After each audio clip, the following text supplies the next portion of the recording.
ஆண்டவர் சபையினிடத்தில், அதான் மணவாட்டி என்றால் சபை, ஆண்டவர் இந்த சபையினிடத்தில் எதிர்பார்க்கிற சில மிக முக்கியமான குணாதிசயங்கள் இருக்கிறது. இன்றைக்கி இயேசு வரப்போகிறார். இயேசு கிறிஸ்துவை குறித்து சில காரியங்களை நாம் பார்க்குறோம். சில நேரங்களிலே இயேசு ரொம்ப சீக்கிரம் வரப்போகிறார் எல்லாம் சொல்கிறோம், எல்லாம் உண்மைதான். ஆனால் உண்மையிலே இயேசு எதற்காக வருகிறார்? இயேசு வர்றதுக்கான நோக்கம் என்ன? முதலாவது முறை இயேசு வந்தபோது உலகத்தின் பாவத்தை சுமந்து தீர்க்கிற தேவ ஆட்டுக்குட்டி என்று வசனம் சொன்னது. ரெண்டாவது முறை இயேசு பகிரங்கமாக வரும்போது அவருடைய பாதங்கள் ஒலிவமலையின் மேல் வந்து நிற்கும். இரண்டாவது முறை வரும்பொழுது அவர் ஆளுகை செய்கிறவராய் வரப்போகிறார், 1000 வருட அரசாட்சி. அப்பொழுது இந்த முதல் முறை என்பது பலி, ஆசாரியத்துவம். ரெண்டாவது முறை என்பது ராஜரீகம், ஆளுகை. ஆசாரியத்துவமும் ஆளுகையும் இணைந்ததுக்கு பெயர் தான் புதிய ஏற்பாட்டு முறைமை, மெல்கிசேதேக்கின் முறைமைன்னு சொல்லுவாங்க. முதலாவது முறை வரும்போது அவர் தன்னைத்தானே பலியாக கொடுத்தார். இரண்டாவது முறை வரும்போது ராஜாதி ராஜாவாய் ஆளுகை செய்ய போகிறார். ரெண்டுத்துக்கும் நடுவில் ஒரு சம்பவம் நடக்கணும். என்ன நடக்கணும் அப்படின்னா, புதிய ஏற்பாட்டு சபை, புறஜாதி சபை அவருக்கு மணவாட்டியாய் மாறணும். அப்போ தான் இது நடக்கும். உதாரணமாக நீங்கள் பைபிளில் நிறைய ஆதாரங்கள் இருக்குது, நீங்கள் தியானிச்சிங்கன்னா நிறைய காரியங்கள் கிடைக்கும். ஒரு காரியத்தை நான் உங்களுக்கு விளக்க விரும்புகிறேன். நீங்கள் நல்லா கவனிச்சிங்கன்னா, ஆசாரிய ஊழியம் வந்து வேதாகமத்தில் நியாயாதிபதிகள் புஸ்தகத்தோடு கூட முடிவடையும். ஆசாரிய ஊழியம் முடிஞ்சிடும். அதாவது ஏலியோடு கூட அந்த ஆசாரிய ஊழியம் முடிவுக்கு வரும். அடுத்து பார்த்திங்கன்னா ராஜாக்கள் ஊழியம் ஆரம்பிக்கும்.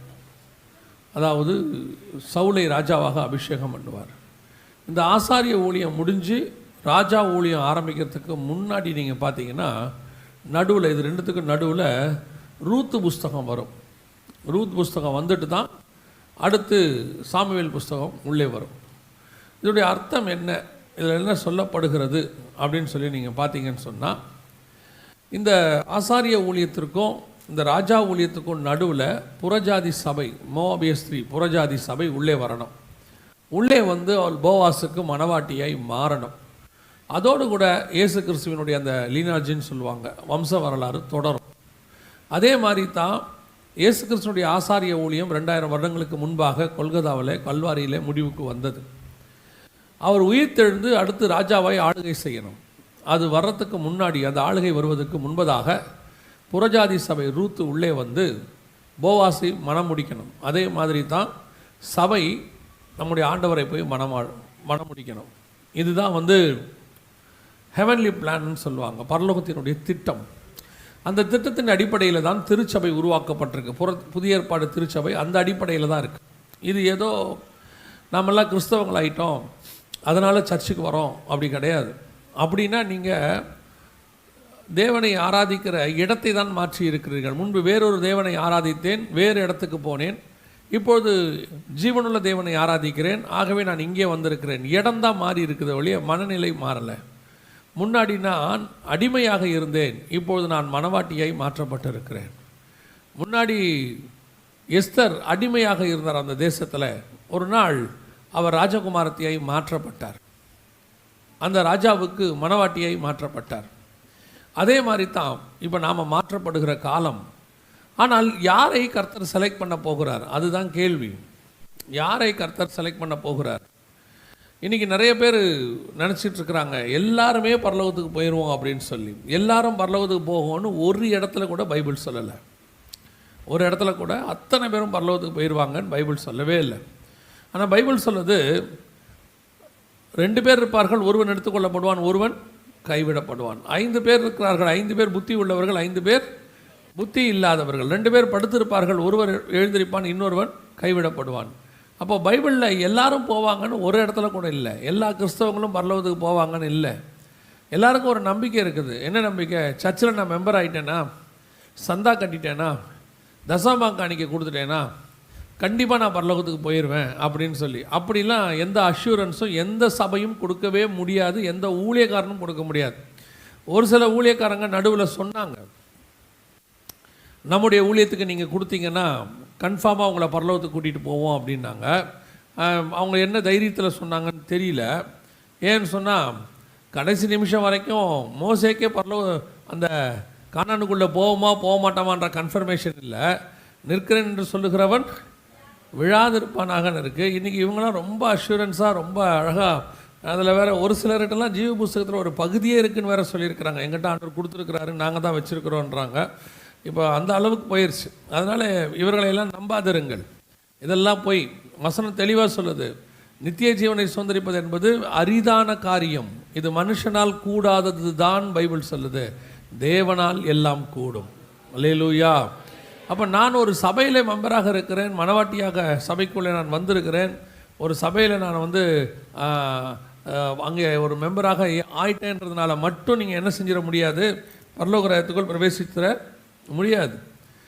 அதே நேரத்தில் இன்றைக்கி நிறைய பேருக்குள்ளே இருக்கிற கிறிஸ்தவத்துக்குள்ளே இருக்கிற மிகப்பெரியதான ட்ராபேக், அதுவும் இந்த கடைசி காலத்தில் இருக்கிற மிகப்பெரிய பிரச்சனை, அவன் பரலோகத்துக்கு போவானான்னு சொல்லி அவனுக்கு தெரியாது. ஆனால் யார் போக மாட்டாங்கன்னு மட்டும் அவனுக்கு நல்லா தெரியுது. இப்போ கிறிஸ்தவத்தில் இருக்கிற பிரச்சனையே என்னென்னா, யார் நீங்கள் கேட்டு பாருங்கள், பெந்தகோஸ்தேக்காரங்களே கேட்டு பாருங்கள், யார் பரலோகத்துக்கு போக மாட்டாங்க, இல்லை இந்த மாதிரி சிலை வழிபாடு ஆர்சிக்காரங்கெல்லாம் போகிறது கஷ்டம் இவங்க சொல்கிறாங்க. சிபிஎம்காரங்களை கேட்டு பாருங்கள், பெந்தகோஸ்தேலேயே பாதி பேர் போவாதுன்னு சொல்லிடுவாங்க. அவங்க சொல்லிடுவாங்க, ஏன்னா இவங்கெல்லாம் பிரதிஷ்டை இல்லாதவர்கள் அப்படின்னு சொல்லிடுவாங்க. இப்போ ஒருத்தரும் சொல்கிறான், இன்னொருத்தன் அவன் ஆவி இல்லாதவன், இவன் அனல் இல்லாதவன், இப்படி ஒவ்வொருத்தரை போக மாட்டான். இதுதான் நம்முடைய எல்லாருக்கும் தெரிஞ்ச ஒரு விஷயம், யார் போக மாட்டான்றது. அப்படி போக மாட்டேன்னு சொல்கிறவங்கள கூப்பிட்டு கேளுங்க, நீங்கள் போவீங்களான்னு கேளுங்களேன். அவன் சொல்கிற வசனம் என்ன தெரியுமா, கர்த்தரே அறிவார். அவனுக்கு தெரியாது அவன் போவானான்னு சொல்லி. அது கர்த்தருடைய கிருபை தாங்க. அவர் அது அவன் நம்ம காலத்துக்கு முன்பாக நியாயம் தீர்க்க முடியாது இல்லையா அப்படிமா.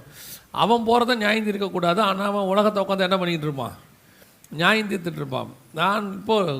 நானும் ஒரு காலத்தில் இப்படி இருந்த ஆள் தான்.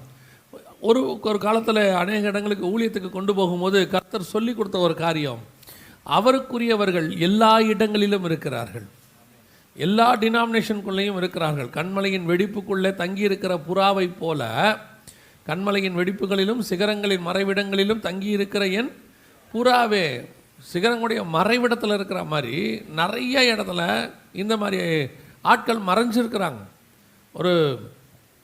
நாம் சொல்கிறோம் சிஎஸ்ஐக்காரங்கெல்லாம் ஆவி இல்லாதவங்க, அனல் இல்லாதவங்கன்னு. நான் குறிப்பிட்ட கொஞ்சம் காலமாக பார்த்துக்கிட்டே இருக்கிறேன். அவங்க நல்லா வந்துக்கிட்டே இருக்கிறாங்க. மேலே தண்ணியில் மூழ்கிலாம் ஞானஸ்தானம் கொடுக்க ஆரம்பிச்சிட்டாங்க. ஒரு சிஎஸ்ஐ சபைக்கு செய்தி கொடுக்க போகிறேன், அவர் அந்நிய பாஷையில் பேசிகிட்டு இருக்கிறாரு. அவர் ஆவியில் நிறைஞ்சு புதிய எருசலேம் பற்றி சியோன் பற்றி எடுத்துகிட்டு இருக்கிறாரு. நான் கேட்டேன், பாஸ்டர் நீங்கள் எப்படி இதெல்லாம் எடுக்கிறீங்க, நாங்கள்லாம் மாறி ரொம்ப நாளாச்சியான்னார். இப்போ நம்ம நினச்சிட்டு இருக்கிறோம் அவன் போக மாட்டான்னு சொல்லி. ஒரு சால்வேஷன் ஆர்மி ஒரு இது இருக்குது நாகர்கோவில் பக்கத்தில், அவங்க கூப்பிட்டுருந்தாங்க. சரி இவங்களுக்கு சுவிசேஷம் சொல்லுவோன்னு நான் போகிறேன். ஏன் எண்ணத்தை பாருங்கள். அங்கே போனால் அவங்க கிருபாசனத்துலேருந்து ஒரு பாஸ்டரை கூப்பிட்டு கம்யூனியன் கொடுத்து அவங்க தண்ணியில் மூழ்கி ஞானசனம் எடுக்கிறாங்க. ஆச்சரியமாக போச்சு. அப்போ நம்ம நினச்சிக்கிட்டு இருக்கிறோம் அந்த டினாமினேஷன் போகாது, இந்த டினாமினேஷன் போகாது, அது ஆகாது, இதாகாதுன்னு. கர்த்தர் எல்லா இடத்திலும் தனக்குரியவர்களை வைத்து கொண்டு தான் இருக்கிறார். அல்லேலூயா. பெந்தகோஸ்தே சபையில் இருக்கிறதுனால மட்டும் நீங்கள்லாம் கன்ஃபார்மாக போயிடுவேன்னு நினச்சிடக்கூடாது. நமக்கு அப்படி ஒரு எண்ணம் இருக்குது, நாங்கள்லாம் பெண்டிகாஸ்டல் சர்ச்சஸில் இருக்கோம். அதெல்லாம் கிடையாது. பெந்தகோஸ்தே சபையில் இருக்கிறது நிறைய பேர் என்ன செய்யப்படுவாங்க, கைவிடப்படுவதற்கு வாய்ப்பு இருக்கிறது. எங்கே இருந்தாலும் கர்த்தர் சொல்லுகிறபடி அவருக்குரிய மனவாட்டியாக இருந்தால் மட்டுமே அவரோடு கூட போய் வலது பாரசத்தில் உட்கார வைக்க முடியும். அதனால தான் ஆண்டவர் சொல்கிறார், சபையை பார்த்து ஆண்டவர் சொல்கிறார், உலகத்தை பார்த்து இல்லை, சபையை பார்த்து சொல்கிறாரு, ஜெயம் கொள்ளுகிறவன் எவனோ அவனை என்னோடு கூட சிங்காசனத்தில் உட்கார வைத்துக் கொள்வேன். ஜெயம் கொள்ளுகிறவன் எவனோ அவனுக்கு ஜீவ விருட்சத்தின் கனியை புசிக்க கொடுப்பேன். ஜெயம் கொள்ளுகிறவன் எவனோ அவனை என் ஆலயத்தின் தூணாக்குவேன். அந்த ஜெயம் கொள்ளுகிறவன் யார்? சபைக்குள்ளே இருக்கிறவன், சபைக்கு வெளியே இருக்கிறவன் இல்லை, சபைக்குள்ளே இருந்து அவன் ஜெயம் பெறணும். அப்போ தான் ஆண்டவர் நம்மளை கொண்டு போய் பரலோகத்தில் கூட உட்கார வச்சுப்பேன்றாரு. அப்போ சபைக்கு உள்ளே வரவங்க முக்கியம் இல்லை, அது ரொம்ப முக்கியம், சபைக்குள்ளே வரணும். ஆனால் வரவெல்லாம் பரலோகத்துக்கு போவானான்னு தெரியாது. எவ்வளோ பேர் இங்கே வராங்கன்றது முக்கியம் இல்லை, எவ்வளோ பேர் இங்கிருந்து அங்கே வராங்கன்றது தான் முக்கியம். இன்றைக்கி நமக்கு சபை எப்படி ஆகிப்போச்சு, என்ன அளவில் நம்ம கொண்டு வந்துட்டோம் அப்படின்னு கேட்டிங்கன்னா, இப்போது சபைக்குள்ளே வந்தாச்சுன்னா பரலோகத்துக்கு போயிடலாம் அப்படிங்கிற ஒரு அஷூரன்ஸ் இல்லை. சபைக்குள்ளே வந்தாலும் இங்கே கொடுக்கப்படுகிற உபதேசங்கள், இங்கே கொடுக்கப்படுகிறதான வார்த்தைகளை நீங்கள் கேட்டு அவைகளின்படி செய்து அதை உங்கள் வாழ்க்கையில் அபியாசப்படுத்தி முடிவு பரியந்தம் நிலைநிற்கிறவனே ரட்சிக்கப்படுவான்னு வசனம் சொல்லுது. அல்லேலூயா. அப்போ நாம் இந்த மணவாட்டிக்குரிய குணாதிசயத்தோடு இருந்தால் தான் போக முடியும். யார் அவரை கூப்பிட முடியும்? மணவாட்டி தான் கூப்பிட முடியும். ஆவியும் மணவாட்டியும் வா என்பார்களாக. கர்த்தர் என்ன எதிர்பார்க்குறாரு? ஒரு சபை பரலோகத்துக்கு போகிறதுக்கு, மணவாட்டி ஆகிறதுக்கு என்ன எதிர்பார்க்குறாரு அப்படின்னா, முதலாவது அந்த சபைக்கிட்ட கர்த்தர் எதிர்பார்க்கிற மிக முக்கியமான குணாதிசயத்தில் ஒன்று, தன்னை பார்த்து வா என்று அழைக்கணுங்கிறார். அதை பார்த்து என்ன சொல்லணுமா? வா என்று அழைக்கணும். ஏங்க இது ஒரு பெரிய விஷயமா? வான்னு கூப்பிட்றது ஒரு விஷயமா? பாருங்கள், ஆண்டவருக்கு ஒரு ஏற்கனவே ஒரு அனுபவம் இருக்குது. என்ன அனுபவம் இருக்குது அப்படின்னா, வாசிங்க உன்னத பாட்டின் புஸ்தகம் 5ஆம் அதிகாரம். உன்னத பாட்டின் புஸ்தகம் 5ஆம் அதிகாரத்தில் அவர் சபையை பார்த்து கூப்பிடுறார். கூப்பிடும்போது சபை பண்ணுற வேலையை பாருங்கள். 5ஆம் அதிகாரம் 2வது வசனம். நான் நித்திரை பண்ணினேன், என் இதயமோ விழித்திருக்கிறது, கதவை தட்டுகிற என் நேசரின் சத்தத்தை கேட்டேன். என் சகோதரியே, என் பிரியமே, என் புறாவே, என் உத்தமியே, கதவை திற. அப்ப என்ன அர்த்தம்? நேசர் வந்துட்டார்னு தெரியுது, இதயம் விழித்திருக்குது, கதவு தட்டுற சத்தம்லாம் கேட்குது. ஆனால் கதவை திறக்காத மணவாட்டி, எல்லாம் இருக்கு, கதவை தட்டுற சத்தம்லாம் கேட்குது. இயேசு கிறிஸ்து வரும்போது வசனம் சொல்லுது, மணவாளன் வருகிறார் என்கிற சத்தம் கேட்டது. அவர் வர்ற சத்தம்லாம் கேட்குது. சபைக்கு இருதயம் கூட விழிச்சிருக்குது. ஆனால் கதவு திறந்திருக்குதா மணவாளனுக்கு உள்ளே வருவதற்கு? இது பழைய ஏற்பாட்டில் சொல்கிற விஷயம் நினச்சிக்காதீங்க. இது புதிய ஏற்பாட்டில் நடக்க போகிற சம்பவத்தினுடைய ஒரு நிழல். புதிய ஏற்பாட்டிலையும் இதே காரியத்தை ஆண்டவர் சொல்கிறாரு. லவோதிக்கேயா சபையை பார்த்து சொல்லும்போது, இதோ நான் வாசப்படியில் நின்று கதவை தட்டுகிறேன். பழைய ஏற்பாட்டில் உன்னத பாட்டில் 5ஆம் அதிகாரத்தில் வாசப்படியில் நின்று கதவை தட்டின அதே தேவன் தான் சொல்கிறாரு. புதிய ஏற்பாட்டில் வெளிப்படுத்தின விசேஷத்தில் மணவாட்டி சபை, அதாவது சபையை பார்த்து சொல்கிற வார்த்தை, வாசப்படியில் நின்று நான் கதவை தட்டுகிறேன். இன்னைக்கு எத்தனை சபை கர்த்தருக்கு கதவை திறந்திருக்கிற சபை, ஆனால் மணவாளனுடைய சத்தம் கேட்குது, இதயம் விழிச்சிருக்குது, எல்லாம் ஓகே தான். ஆனால் கதவை திறக்காத சபை இன்னைக்கு நிறைய இருக்குது. படுத்திருக்குது சபை என்ன செஞ்சுருக்குது? படுத்திருக்குது. ஆண்டவர் என்ன எக்ஸ்பெக்ட் பண்ணுறாரு? சில நேரங்களில் நீங்கள் பார்த்தீங்கன்னா,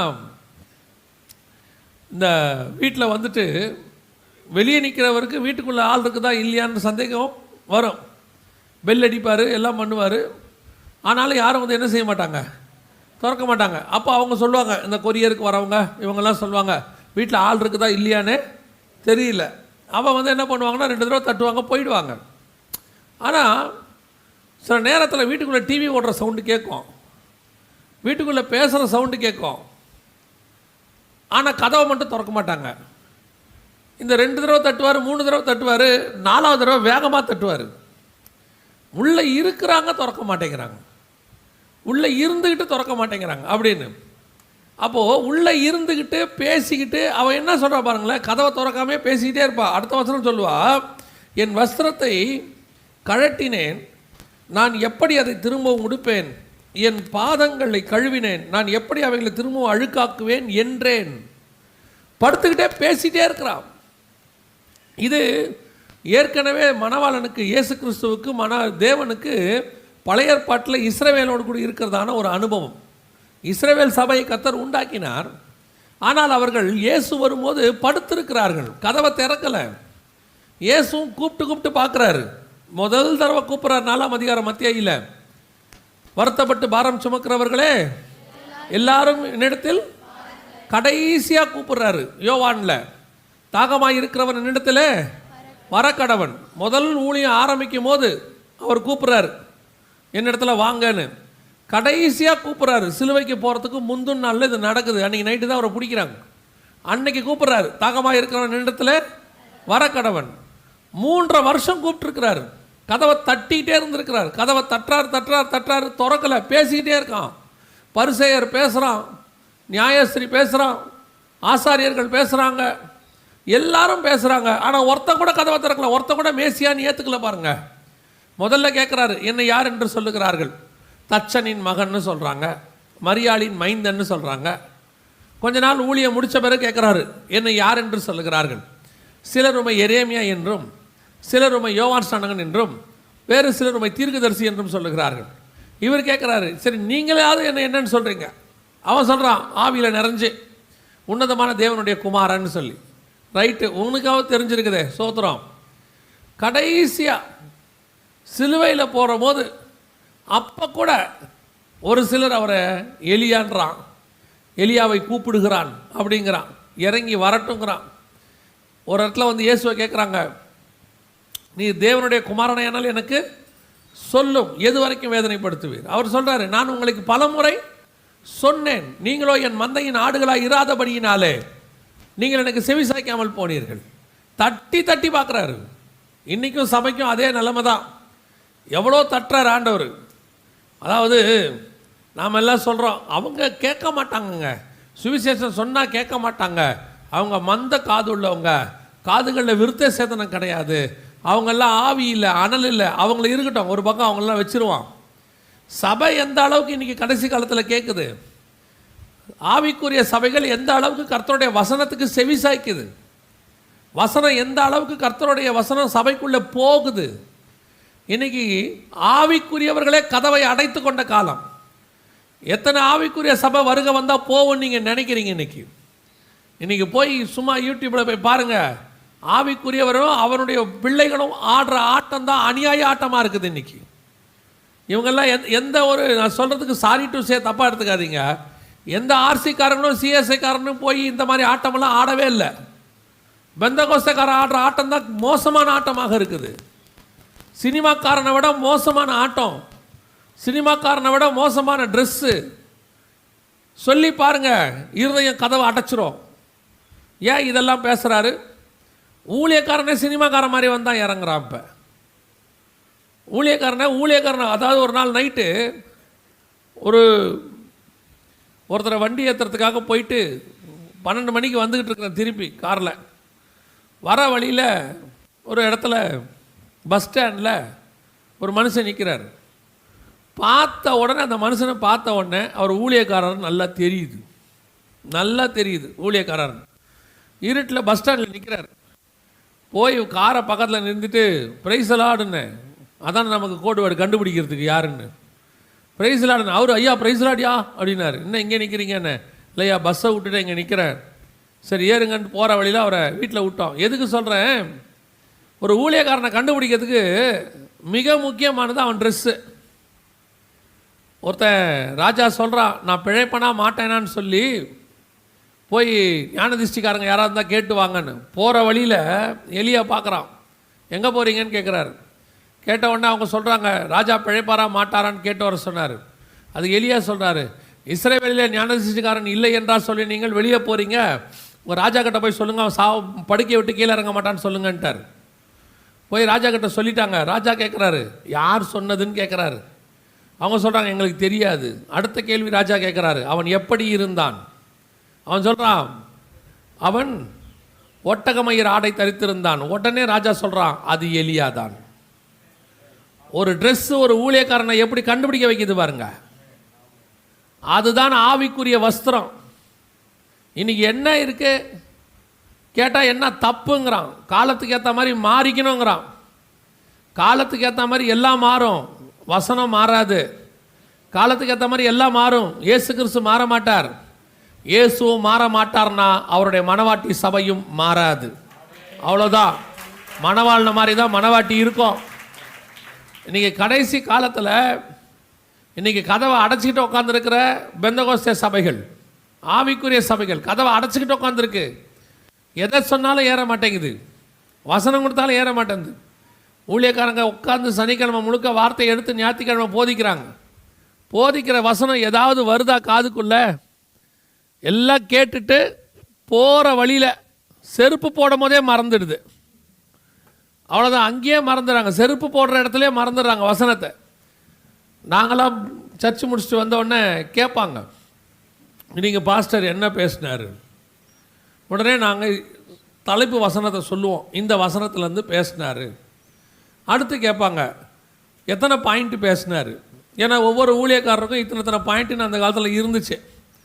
இப்போ நம்ம ரத்னபால் ஐயானா 7 பாயிண்ட் பேசுவார். ஒரு சில எங்கள் ஊழியக்காரர்லாம் 3 பாயிண்ட் 4 பாயிண்ட் பேசுவார். எத்தனை பாயிண்ட் பேசினார்னு கேட்பாங்க. இப்போ சபைக்கு போயிட்டு வரவனே எப்படி இருந்துச்சு செய்தி? நல்லா இருந்துச்சு. அவன் சொல்கிற பதில் நல்லா இருந்துச்சு. என்ன பேசினார்? என்னவோ பேசினார், ஆனால் நல்லா இருந்துச்சு. இல்லைடா 3/4 மணி நேரம் செய்தி கேட்டிருக்கியப்பா, அதில் என்ன பேசினார்? நடுவில் ஒரு கதை சொன்னார், சூப்பராக இருந்துச்சு. கடைசி வரைக்கும் அவனுக்கு எது தலைப்பு வசனம், எத்தனை பாயிண்ட் பேசினார், எதுவும் இன்றைக்கி ஆவிக்குரிய சபைக்கு ஏறவே மாட்டேங்குது. இன்றைக்கி இதான் நிலைமை. கதவை அடைத்தேன், படுத்துக்கொண்டேன், கால்களை கழுவினேன், எல்லாம் சுத்தம்லாம் பேசுது. கால் சுத்தமாயிடுச்சு, பேசுகிறதுக்கெல்லாம் ஒரு குறைச்சல் கிடையாது. எல்லாம் மைக் பிடிச்சாச்சு, மேலே ஏறியாச்சுன்னா பேசுகிறதுல ஒரு குறைச்சலும் கிடையாது. ஆனால் கர்த்தருக்கு எத்தனை பேர் கதவை திறந்திருக்கிறோம்? எத்தனை பேர் வீட்டுக்குள்ளே கர்த்தர் இருக்கிறார்? எத்தனை பேருடைய இருதயத்துக்குள்ளே கர்த்தர் இருக்கிறார்? வெளியே நின்று கதவை தட்டிகிட்டு இருக்கிறார், வேறு விஷயம். வீட்டுக்குள்ளே கர்த்தர் இருக்கிறாரா? உங்களுடைய வாழ்க்கைக்குள்ளே, உன் ஆவிக்குரிய வாழ்க்கைக்குள்ளே, உன் இருதயத்துக்குள்ளே கர்த்தர் இருக்கிறாரா? வீட்டுக்குள்ளே இன்றைக்கி யார் வீட்டுக்குள்ளேயுமே இயேசுநாதர் வர முடியுமா கதவை தட்டாமல்? நம்ம ஆண்டவர் ஜென்டில் ஆண்டவர், கதவை தட்டிட்டு தான் வருவார். ஒரே ஒரு இடத்துல தான் பைபிளில் கதவை தட்டாமல் வருவார். எங்கன்னா, இவர் மரித்து 3ஆவது நாள் உயிர்த்து எழுந்த பிறகு இவெல்லாம் பயந்துக்கிட்டு கதவை சாத்திக்கிட்டு வீட்டுக்குள்ளே இருப்பான். இப்போ என்ன பண்ணுவார்னா, ஆண்டவர் உள்ளே வந்து உங்களுக்கு சமாதானம்னு சொல்லுவார். அங்கே மட்டும்தான் கதவை தட்டாமல் வருவார். அதுக்கு காரணம் இருக்குது. என்ன காரணம்னா, முன்னாடி கதவை தட்டினா திறப்பான். இப்போ இவனே பயந்துட்டுருக்கிறான். கண்டிப்பாக தட்டினா என்ன செய்ய மாட்டான்? திறக்க மாட்டான். இவர் வேறு மறுரூபம் ஆயிட்டார். இவர் ரூபம் வேறு மாதிரி இருக்கு. கண்டிப்பாக இயேசுநாதர் பழைய ரூபத்தில் இல்லை. ஏன்னா எம்மாவூர் சீசர்களே கண்டுபிடிக்க முடியல. அப்போ இவர் தட்டி திறந்து பார்த்தாலும் திறக்க மாட்டான். யாரோ ஒரு ஆள் நிற்கிறாருன்னு தான் சொல்லுவான். அதனால தான் இயேசுநாதர் தட்டாமல் உள்ளே வந்தார். இயேசுநாதர் தட்டிட்டு வர ஆண்டவர். இப்போ நம்ம வீடுகளுக்கெல்லாம் தட்டிட்டு வர முடியுமா? இயேசுநாதரை விடுங்க, உங்கள் பாஸ்டர் வர முடியுமா? நீங்கள் வேறு பாஸ்டர் அடிக்கடி எங்கள் வீட்டுக்கு ஹவுஸ் விசிட்டிங் வாங்க, எங்கள் வீட்டுக்கு வரமாட்டீங்கலாம் கூப்பிட்றீங்க. நிறைய பாஸ்டர் ஹவுஸ் விசிட்டிங் போகிறதே நிறுத்திட்டாங்க. என்ன காரணம்னு நினைக்கிறீங்க? எந்த வீட்டுக்கு போனாலும் சீரியல் ஓடுது, எந்த வீட்டுக்கு போனாலும் ஏதாவது ஓடிக்கிட்டு இருக்குது. உள்ள பாஸ்டங்களால் உள்ள நேராக வரவும் முடியல. சோத்ராம் பிரைஸ் தி லார்ட் அல்லேலூயான்னு வாசல்லேருந்து சவுண்டு கொடுக்க வேண்டியிருக்கு. நீங்கள் வந்து டிவி எல்லாம் மாற்றி, சேனலை மாற்றி எல்லாம் ஆஃப் பண்ணி அதுக்கப்புறம் தான் உள்ளே வர வேண்டியிருக்கு. எங்களுக்கே இந்த நிலைமைன்னா இயேசுநாதர் நிலைமை நினச்சி பாருங்கள். எத்தனை வீடு இன்றைக்கி இயேசுநாதர் நேராக உள்ளே வர முடியும் கதவை தட்டாமல்? எத்தனை பேர் வீட்டுக்குள்ளே இன்றைக்கி ஆண்டவரால் தைரியமாக உள்ளே வர முடியும்? ஒன்று சீரியல் ஓடுது, இல்லை வீட்டில் அடிதடி நடக்குது. பாருங்கள், திடீர்னு பாஸ்டர் வந்தோடனே கணவன் மனைவியோட சவுண்டு ரோடு வரைக்கும் கேட்குது. பாஸ்டர் வந்தோன்னா அந்த சவுண்டு அப்படியே ஆஃப் ஆயிரும். வாங்க வாங்க வாங்க பாஸ்டர், அவ்வளோ சவுண்டு இன்றைக்கி. எல்லாத்தையும் கர்த்தர் பார்த்துக்கிட்டு தான் இருக்கிறார். மணவாட்டி சபை கதவை அடைச்சிட்டு படுத்துருக்குது. இப்போ கர்த்தரோட விருப்பம் என்ன தெரியுமா? ஒரு முறை நான் இஸ்ரவேலுக்கு வந்தேன், அவன் கதவை அடைத்து கொண்டான். நான் இன்னொரு முறை வரப்போகிறேன். வரும்போது என் மணவாட்டி கதவை அடைத்து கொண்டு படுத்திருக்கிறவள் அல்ல, வாசலில் எனக்கென்று காத்திருக்கிறவளாக இருக்க வேண்டும். இதுக்கு தான் ஆண்டவர் மணவாட்டியை பார்த்து சொல்கிறாரு, வா என்பார்களாக. ஏன் வான்னு கூப்பிட சொல்கிறாரு? யோசிச்சு பாருங்கள். நீங்கள் உங்கள் பாஸ்டர் வீட்டுக்கு சாப்பிட கூப்பிட்டீங்கன்னா அவருக்கு இப்போல்லாம் ஃபோன் அடிச்சுக்கிட்டே இருக்கிறீங்க, பாஸ்டர் கிளம்பிட்டாரான்னு. ஃபோன் இல்லாத காலத்தில் 12:30 மணிக்கு பாஸ்டர் வர்றாங்கன்னா 12:15 அந்த வீடு பரபரப்பாயிரும். பாஸ்டர் 12:30 மணிக்கு வந்துடுவாங்க. வாசல்லே ஒரு ஆள் உட்காந்துருப்பார், எல்லோரும் உள்ளே வேலை பார்ப்பாங்க. பாஸ்டர் வந்த உடனே அப்படியே குடும்பமே வாசலுக்கு வரும். வந்து பாஸ்டர் வாங்க வாங்கன்னு கூப்பிடுவாங்க. சில இடத்துல எனக்கு நடந்த ஒரு சம்பவம். ஒரு வீட்டில் சாப்பிட கூப்பிட்டுட்டாங்க. பொதுவாக நான் போகிறதே இல்லை யார் வீட்டுக்கும். அப்போல்லாம் கூப்பிட்டாங்க. சரி, நானும் பாஸ்டரும் போயிட்டோம். பாஸ்டர் தான் கூட்டிகிட்டு போனார். போனால் சாப்பிட போயிட்டோம். மீட்டிங் முடிச்சுட்டு பசியில் போய் நிற்கிறோம். கதவு பூட்டி இருக்குது. பூட்டி இருக்கிற கதவில் வேறு பாஸ்டர் கூப்பிட்றாரு, பிரதர் பிரதருங்கிறாரு. நான் கேட்குறேன், ஏங்க கதவு பூட்டி இருக்கே, நீங்கள் என்ன பிரதர் பிரதருங்கிறீங்க? பாஸ்டருக்கு ஏற்கனவே அனுபவம் இருக்கும் போல், எனக்கு தெரியாது, நான் புது ஆள். இல்லை பாஸ்டர் வந்துடுவாங்கன்னு பார்த்தா சிஸ்டர் உள்ளே இருக்கிறாங்க. இவர் பூட்டிகிட்டு போயிருக்காரு. எங்கே போயிருக்காருன்னா எங்களுக்கு சாப்பாடு வாங்க போயிருக்காரு. போனவர் கதவை திறந்துட்டாவது போகலாம்ல, நாங்கள் உள்ளே அதை உட்காந்துருப்போமே. எதுக்கு தான் பண்ணார் தெரியாது. கதவை கூட்டிகிட்டு போயிட்டார், சாப்பாடு வாங்கிட்டு 2 பார்சல் வாங்கிட்டு வராரு. 15 நிமிஷம் கழிச்சு நான் அப்பயே சொன்னேன் வேணாம் பாஸ்டர் போயிடுவோன்னு. அவர் இல்லை பிரதர் வந்துட்டார். நான் சொன்னேன் அந்த பார்சலை வாங்கி நம்ம வீட்டில் போய் சாப்பிட்டுக்கலாம். எதுக்கு அப்புறம் வீட்டுக்குள்ளே போய் சாப்பிட்றது? இன்றைக்கி இப்படி ஒரு குரூப் இருக்குது. இதெல்லாம் இந்த ஆண்டவர் சொல்கிற குரூப் தான். வாசப்படியில் கதவை தட்டுகிறேன், ஒருவன் என் சத்தத்தை கேட்டு திறந்தால், அந்த குரூப்பு. இப்போ ஆண்டவர் எக்ஸ்பெக்ட் பண்ணுறதான சபை எப்படிப்பட்ட சபை தெரியுமா? நான் வரும்போது வாசலில் காத்திருக்கிற ஒரு சபை எனக்கு வேணும். எதிர்பார்த்திருக்கிற ஒரு சபை. எப்போ வருவீர் இயேசுவே, ஏங்கி உள்ளம் உம்மை தேடுதேன்னு சொல்கிற ஒரு சபை எனக்கு வேணும். எப்போ நீர் வந்தாலும் காத்திருந்து பறந்து போகிற ஒரு சபை வேணும். அது மத்தியானமோ ராத்திரியோ நடுநிசியோ எப்போ நீங்கள் வந்தாலும் சரி, ஆண்டவரே என் ஆத்மா விழித்திருக்கிறது, நீர் வரும்போது உம்மை சந்திக்கிற கூட்டத்தில் நான் இருப்பேன் என்று அழைக்கிற அந்த வா என்று கூப்பிடுகிற ஒரு சத்தம். இதைத்தான் கர்த்தர் எதிர்பார்க்கிறார். இன்னைக்கு சபை அந்த இடத்துல இருக்குதா? சபையோடைய நோக்கம் என்ன? சபையோடைய எதிர்பார்ப்பு என்ன? இன்னைக்கு சபைக்கு ஏன் வரீங்க? முதல்ல சபையே வருகைக்காக உருவாக்கப்பட்டது தான். சபை எதுக்காக? இயேசு வர வரைக்கும் சபை. இயேசு வந்த பிறகு சபை இருக்காது. அவர் வரும் அளவும் இந்த ஆத்துமாக்களை பத்திரமாய் பாதுகாக்கிற இடம் தான் திருச்சபை. மணவாளனுக்கு ஏற்றுற மணவாட்டியை பாதுகாக்கிற இடம். கன்னிகைகளெல்லாம் ரெடி பண்ணிட்டாங்க ராஜாவுக்குன்னு. ஆனால் அந்த கன்னிகைகளை நேரடியாக ராஜா கிட்ட கொண்டு போய் விடலை. என்ன பண்ணுறாங்க? ஏகாங்கிறவன் கையில் கொண்டு போய் விடுறாங்க. எஸ்தர் புஸ்தகத்தில் அந்த ஏகாங்கிறவன் 7 தாதிமார்கள்ட்ட கொண்டு போயிட்டு எஸ்தரை ஒப்படைக்கிறான். எதுக்கு? இந்த எஸ்தரை ராஜாவுக்கு ஏற்ற மாதிரி மாற்றுங்க, ராஜாவுக்கு பிடிச்ச மாதிரி மாற்றுங்கன்றான். அதுதான் நீங்கள் இப்பொழுது சபைக்குள்ளே இருக்கிற நேரம். 7 திருச்சபையினுடைய உபதேசத்திற்கு கீழே கர்த்தர் கொடுத்து வச்சிருக்கிறார். இந்த 7 உபதேசங்கள், நான் சொல்கிறேன் 7 சபைங்கிறது வெளிப்படுத்தின விசேஷம் இல்லை. புதிய ஏற்பாட்டினுடைய 7 முக்கியமான சபைக்கான உபதேசம். ரோமருக்கு எழுதின நிருபம், கொரிந்தியருக்கு எழுதின நிருபம், கலாத்தியருக்கு எழுதின நிருபம், எபேசியருக்கு எழுதின நிருபம், பிலிப்பியருக்கு எழுதின நிருபம், கொலோசேருக்கு எழுதின நிருபம், தெசலோனிக்கருக்கு எழுதின நிருபம். மொத்தம் 7 சபை. இந்த 7 சபையினுடைய உபதேசத்துக்கு கீழே தான் கர்த்தர் கொடுத்துட்டு போயிருக்கிறார். இந்த 7 சபையினுடைய உபதேசத்தை நீங்கள் கை கொள்ளும் பொழுது நீங்கள் ராஜாவுக்கு ஏற்ற மணவாட்டியாய் மாற்றப்படுகிறீர்கள். இந்த 7 சபைக்கும் 7 உபதேசம். ரோமரில் ரட்சிப்பில் ஆரம்பிக்கும், தெசலோனிக்கரில் வருகையில் முடியும். இந்த 7 உபதேசத்தையும் நீங்கள் கை கொள்ளும் போது ராஜாவுக்கு ஏற்ற மணவாட்டியாய் நீங்கள் மாற்றப்படுவீர்கள். எஸ்தரை கொண்டு போய் நேராக ஒப்படைக்கலை. எஸ்தரை கொண்டு போய் ஏகா கையில் ஒப்படைக்கிறாங்க. ஏகா என்றால் பரிசுத்த ஆவியானவர். பரிசுத்த ஆவியானவர் 7 சபையின் கையில் ஒப்படைத்து உபதேசத்தின் கையிலே உங்களை சுத்திகரிக்கிறார். அங்கே வசனம் சொல்லுது, எஸ்தர் சுத்திகரிக்கப்பட்டாள். உங்களை எண்ணியும் கர்த்தர் சுத்திகரிக்கிறார். சுத்திகரித்து சுத்திகரித்து சுத்திகரித்து ஒரு நாள் வரும், ராஜா கூப்பிடுவார். கூப்பிடும்போது அழைக்கும் போது எஸ்தர் ராஜாவின் இடத்துல பிரவேசிப்பாள். அதுக்கு தான் நீங்கள் சபைக்குள்ளே உட்காந்துருக்கிறீங்க. இங்கே நீங்கள் ராஜாவுக்கு ஏற்ற மாதிரி சுத்திகரிக்கப்படுவீர்கள். இங்கே வேற எதுக்கும் நீங்கள் வரல. சபை வேற ஸ்தலம் கிடையாது. சபை ராஜாவுக்கு ஏற்ற ராஜகுமாரத்தியாய் உங்களை மாற்றுகிற இடம்தான் திருச்சபை. அதுக்கு தான் கர்த்தர் வச்சிருக்கிறார். அப்போ நீங்கள் சபைக்கு என்ன நோக்கத்துக்கு வரணும்? நான் ராஜாவுக்கு ஏற்ற மாதிரி மாறணுங்கிற நோக்கத்துக்கு வரணும். அப்படி ரெடியாகிறவங்க தான் ராஜாவுக்காக வா என்று காத்திருப்பாங்க.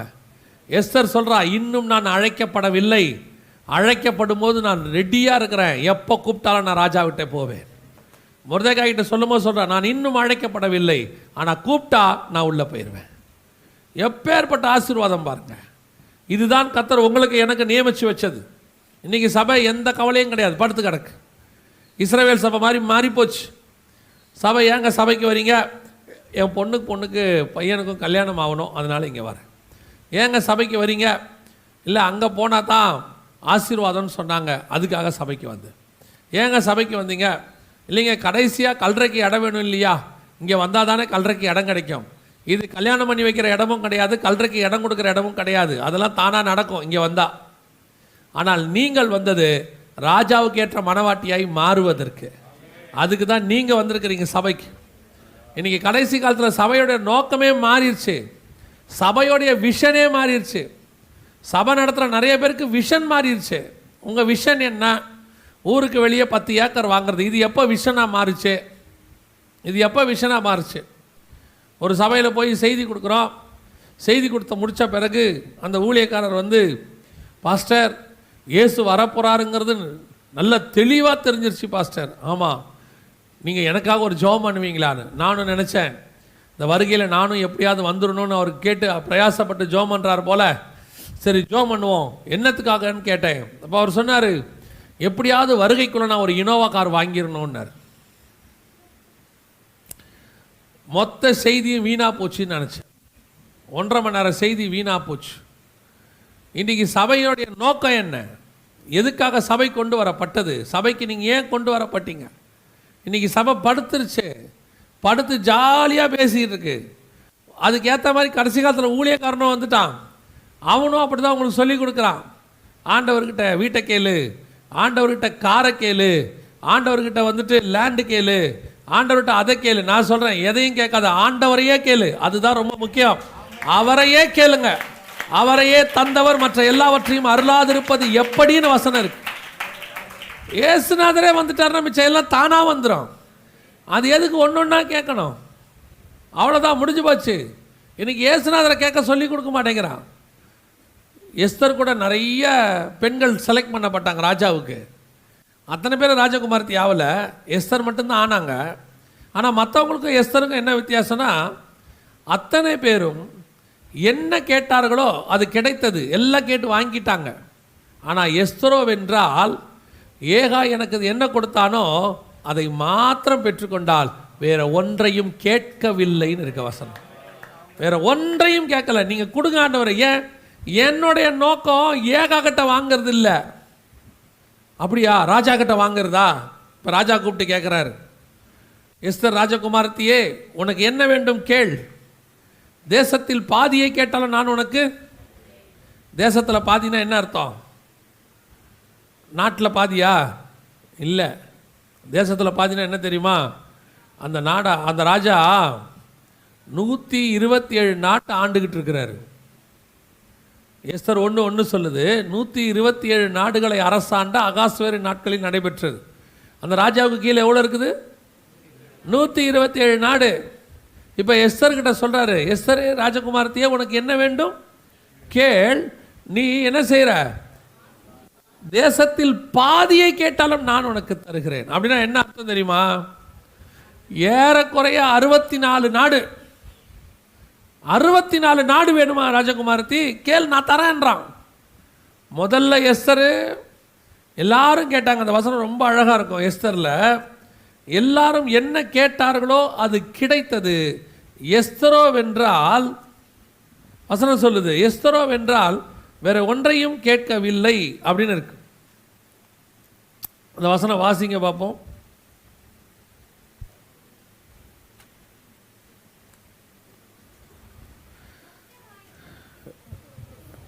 மொர்தெகாய் தனக்கு குமாரத்தியாய் ஏற்றுக்கொண்டவளும் அவன் சிறிய தகப்பனாகிய அபியாயேலின் குமாரத்தியுமான எஸ்தர் ராஜாவினிடத்தில் பிரவேசிக்கிறதற்கு முறை வந்தபோது, அவள் ஸ்திரீகளை காவல் பண்ணுகிற ராஜாவின் பிரதானியாகிய ஏகாய் நியமித்த காரியமே அல்லாமல் வேறொன்றும் கேட்கவில்லை. எஸ்தருக்கு தன்னை காண்கிற எல்லார் கண்களிலும் தயை கிடைத்தது. ஏகாய் நியமித்த காரியமே அல்லாமல் 2:15 இருக்கு.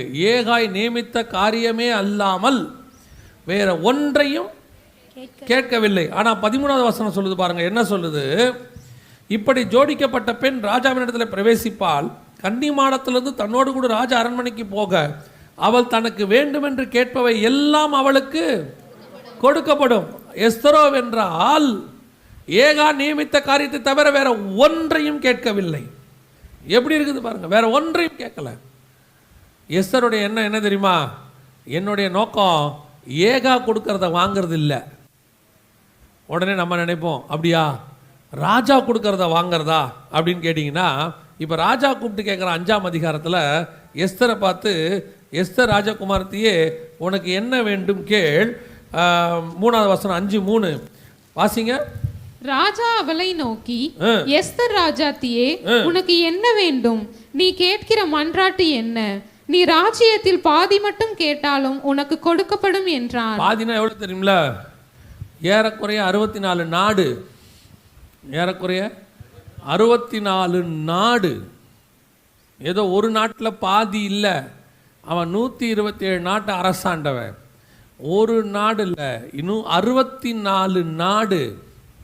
இப்போ எஸ்தர் போன விஷயத்தை மறந்துட்டு, ஆமா ராஜா இதை மட்டும் கொடுங்க போதும், 64ஓட நான் செட்டில் ஆயிடுறேன், நான் கேட்க வந்தது வேற என்னமோ, அது எதுக்கு இப்போ நமக்கு, நான் நினைக்காதது கிடச்சிருச்சு, சோத்திரம் ராஜா அப்படின்ட்டு போயிருந்தோம்.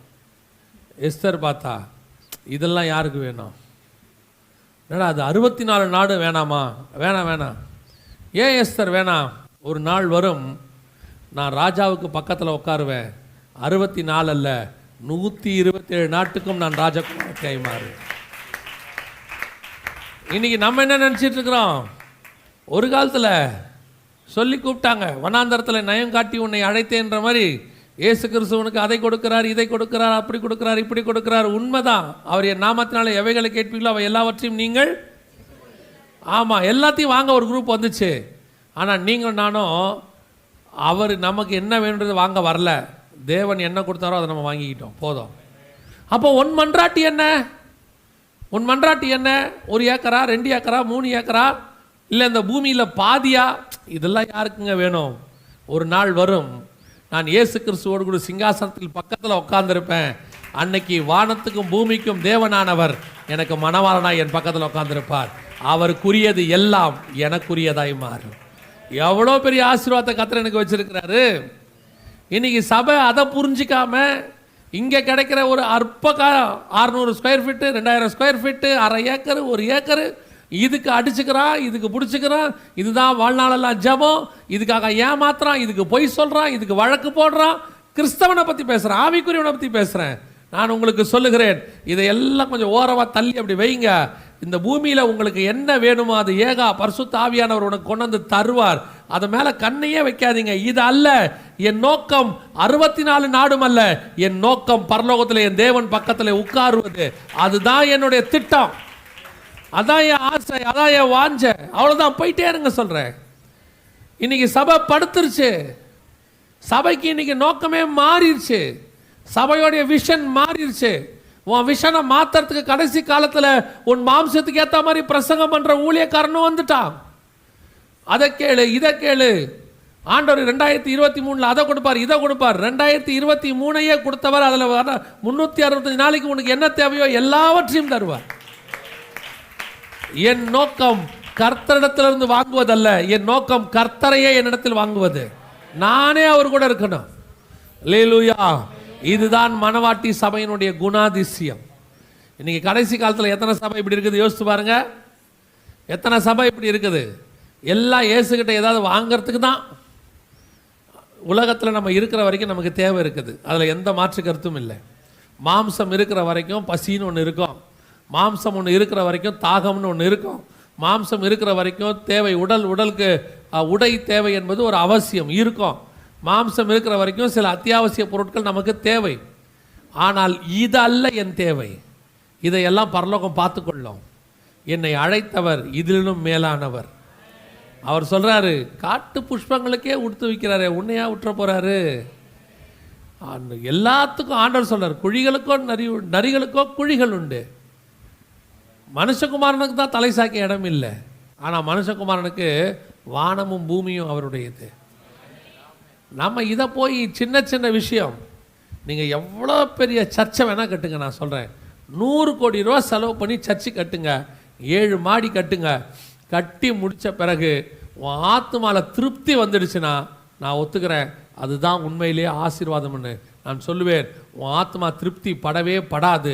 உன் ஆத்மா அதுக்கு மேலே தாகம் அடைஞ்சிக்கிட்டே போகும். ஏன்னா உன் ஆத்மா மண்ணோடு ஒட்டிக்கிட்டு இருக்குது.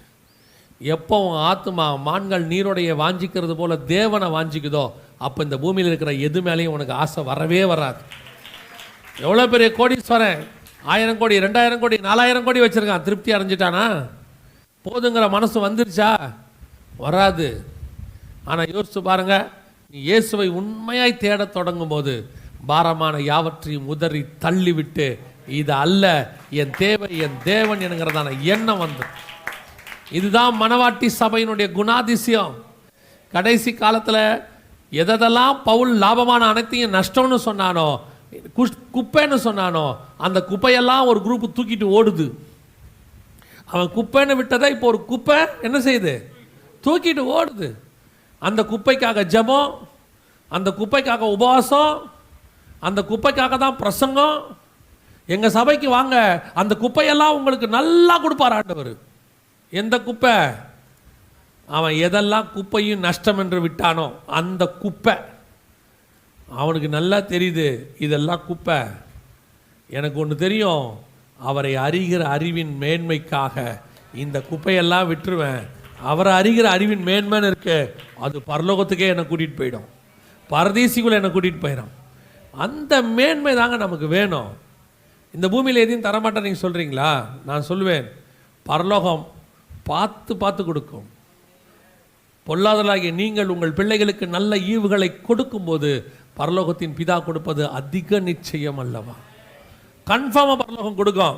பரலோகம் கை விடாது, இல்லைன்னு சொல்லாது. ஆனால் என்ன தேவையோ அதை கொடுக்கும். தேவை உனக்கு என்னங்கிறது தான் ரொம்ப முக்கியம். 5 ரூபா தேவைன்னா 5 ரூபா கொடுக்கும், 50 ரூபா தேவைன்னா 50 ரூபா கொடுக்கும், 5 கோடி ரூபா தேவைன்னா 5 கோடி ரூபா கொடுக்கும் பரலோகம். பரலோகத்துக்கு அதோடைய விலை முக்கியம் இல்லை, அதோடைய தேவை தான் முக்கியம். ஒரு நாள் 25 பேர் உட்கார சபை நமக்கு தேவைப்பட்டுச்சு, பரலோகம் கொடுத்துச்சு. இன்றைக்கி 250 பேர் தேவைப்படுற மாதிரி ஒரு சபை தேவை, பரலோகம் கொடுத்துருக்குது. ஒரு வேளை நாளைக்கு 2500 பேர் உட்கார்ற மாதிரி சபை தேவையானால் பரலோகம் அதையும் கொடுக்கும். ஆனால் என் விஷன் சபை அல்ல, என் விஷன் கர்த்தர். அதுலேருந்து நான் மாற மாட்டேன், அதுலேருந்து நான் வெளியே வரவே மாட்டேன். ஆனால் பரலோகம் என்னை சுற்றி என்ன தேவையோ அதை கொடுத்துக்கிட்டே இருக்கும். அதுதான் ஹெவன்லி கிங்டம். இன்றைக்கி கடைசி காலத்தில் உன்னுடைய ஃபோக்கஸை மாற்றிட்டாங்க, உன் சிந்தனையை மாற்றிட்டாங்க. அதனுடைய விளைவு சபை படுத்துடுச்சு. சபை படுத்துட்டு சொல்லுது, எப்படி கதவை திறப்பேன், எப்படி நான் கால்களை கழுவேன்? உள்ள சவுண்டு இருக்குது, சபைக்குள்ளே என்ன இருக்குது? சவுண்டு இருக்குது, ஆராதனை இருக்குது, எல்லாம் இருக்குது. ஆனால் மணவாளன் வெளியே நிற்கிறார். நான் இப்படி சொன்ன உடனே ஒரு பத்திரிகையில் எழுதியிருக்கிறாங்க, எம்டி ஜெகன் கள்ள உபதேசம் பேசுகிறார், சபையில் கர்த்தர் இல்லை என்று சொல்லுகிறார். நான் வசனத்திலேருந்து வெளியவே சொல்லவே இல்லை. சபையில் கர்த்தர் இல்லைன்னு நான் வசனத்திலேருந்து வெளியே சொல்லலை. நான் புதிய ஏற்பாட்டிலையும் சொல்கிறேன், பழைய ஏற்பாட்டிலையும் சொல்கிறேன். நீங்கள் வேணால் வாசிங்க. ஆண்டவர் சபைக்கு உள்ளே இருக்கிறாரா வெளியே இருக்கிறாரா நீங்களே கண்டுபிடிச்சிக்கோங்க. எசேக்கியேல் தீர்க்கதரிசன புஸ்தகம் 8ஆம் அதிகாரம் 6வது வசனம் வாசிங்க. 8:6 வாசிங்க. எசேக்கியேல் என்னை நோக்கி, மனுபுத்திரனே, அவர்கள் செய்கிறதை காண்கிறாயா? என் பரிசுத்த ஸ்தலத்தை விட்டு, நல்ல கவனிங்க, அந்த வசனம் என்ன சொல்லுது? என் பரிசுத்த ஸ்தலத்தை விட்டு, என் பரிசுத்த ஸ்தலத்தை விட்டு என்னை தூரமாய் போக பண்ணும்படியான இஸ்ரவேல் வம்சத்தார் இங்கே செய்கிற மிகுந்த அருவருப்புகளை காண்கிறாய் அல்லவா? அவர் எங்க போயிட்டார்? இப்ப வெளியே போயிட்டாரா இல்லையா? நிறைய சபையில கர்த்தர் வெளியே தான் நிற்கிறாரு. நிறைய சபைக்கு உள்ள கர்த்தர் இல்லை சொன்னால் அதெல்லாம் கள்ள உபதேசம். அது எப்படி கர்த்தர் சபை விளக்குனா 7 சபைன்னு அதுக்கு முந்தின அதிகாரம் கடைசி 2 வசனத்தில் இருக்குது. 7 பொன் குத்து விளக்குகளின் ரகசியத்தை நான் உனக்கு சொல்லுவேன், அந்த 7 பொன் குத்து விளக்குகளும் 7 சபைகளாம். அப்போ சபைகளின் மத்தியில் உலாவுகிற தேவன் சொல்லுகிறதாவது, அப்படி தானே இருக்கு. இப்போ வாசிங்க, வெளிப்படுத்தல் 3:20 வாசிங்க.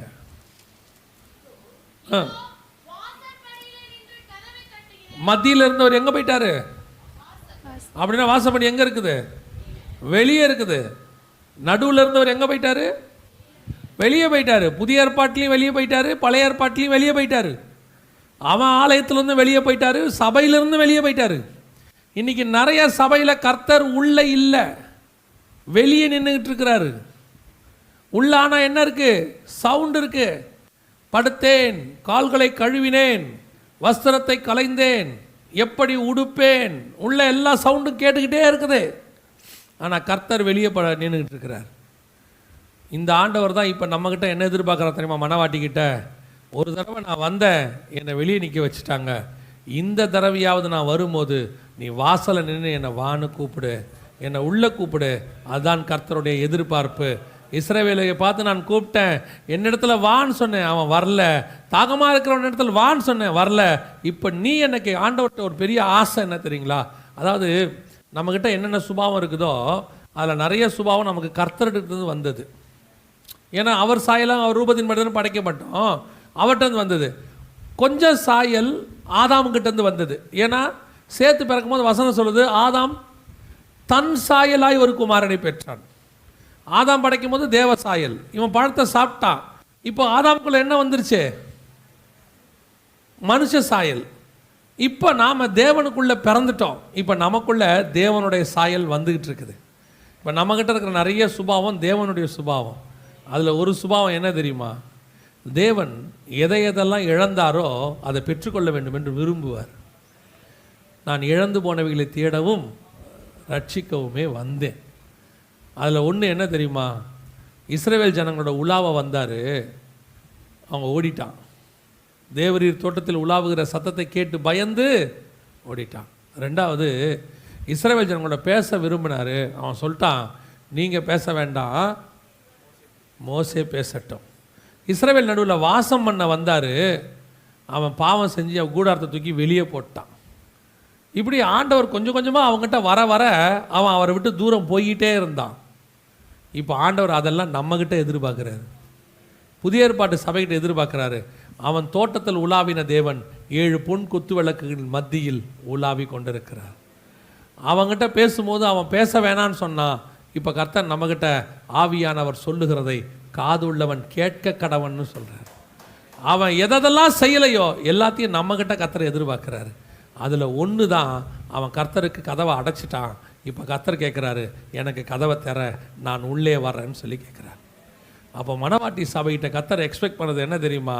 உங்கள்கிட்டருந்து கர்த்தர் வேறு எதையுமே கேட்கல, எல்லாம் அவர்கிட்ட இருக்குது. அவருக்கு தேவை நான் நேசிக்கிற ஒரு மணவாட்டி, என்னை நேசிக்கிற ஒரு மணவாட்டி. அவள் வந்து எனக்கு கதவை திறந்து வான்னு கூப்பிடுற ஒரு அனுபவம் இன்னைக்கு இருக்குதா? சபை அந்த இடத்துல இருக்குதா? எத்தனை சபை கர்த்தர் வரும்போது வாசனை கூப்பிட்ற சபையாக இருக்கும். நிறைய சபை பூட்டி போட்டு போகிற சபை. நான் தான் எப்பவும் சொல்வேன், நான் இப்படி சொல்கிறேன்ட்டு நிறைய தடவை நான் வந்து சிஎஸ்சி காரங்களை ரொம்ப பெருசாக பேசுகிறேன்னு நினச்சிக்காதீங்க. நல்ல விஷயம் எங்கே இருந்தாலும் என்ன செய்யணும்? கற்றுக்கொள்ளணும். காலையில் 6 மணிலேருந்து நைட்டு 8 மணி வரைக்கும் சிஎஸ்ஐ சபை பூட்டவே மாட்டாங்க. பார்த்துருக்கீங்களா? பூட்டவே மாட்டாங்க. கதவு என்ன செய்யும்? திறந்தா இருக்கும். அதன் நோக்கம் என்னென்னா, எந்த நேரம் வந்து யார் நினச்சாலும் என்ன பண்ணலாம்? ஜெபம் பண்ணலாம். கர்த்தர் அதை விரும்புகிறாரு. யார் வந்தாலும் அந்த இடத்துல கர்த்தர் காத்துக்கிட்டு இருப்பார். தற்கொலைக்கு போகிறவன், டிப்ரெஷனில் இருக்கிறவன், கடன் தொலையில் இருக்கிறவன், வியாதியில் இருக்கிறவன், செத்துடலான்னு நினைக்கிறவன் போகும்போது அவனுடைய கடைசி ஆப்ஷன் சபை தான். இதுதான் அவனுக்கு லாஸ்ட் வாய்ப்பு. அவன் வரும்போது கதவு திறந்திருக்குமானால் உள்ளே வருவான். உள்ளே வருவனை கர்த்தர் பிடிப்பார், அவன் பாதுகாக்கப்படுவான்.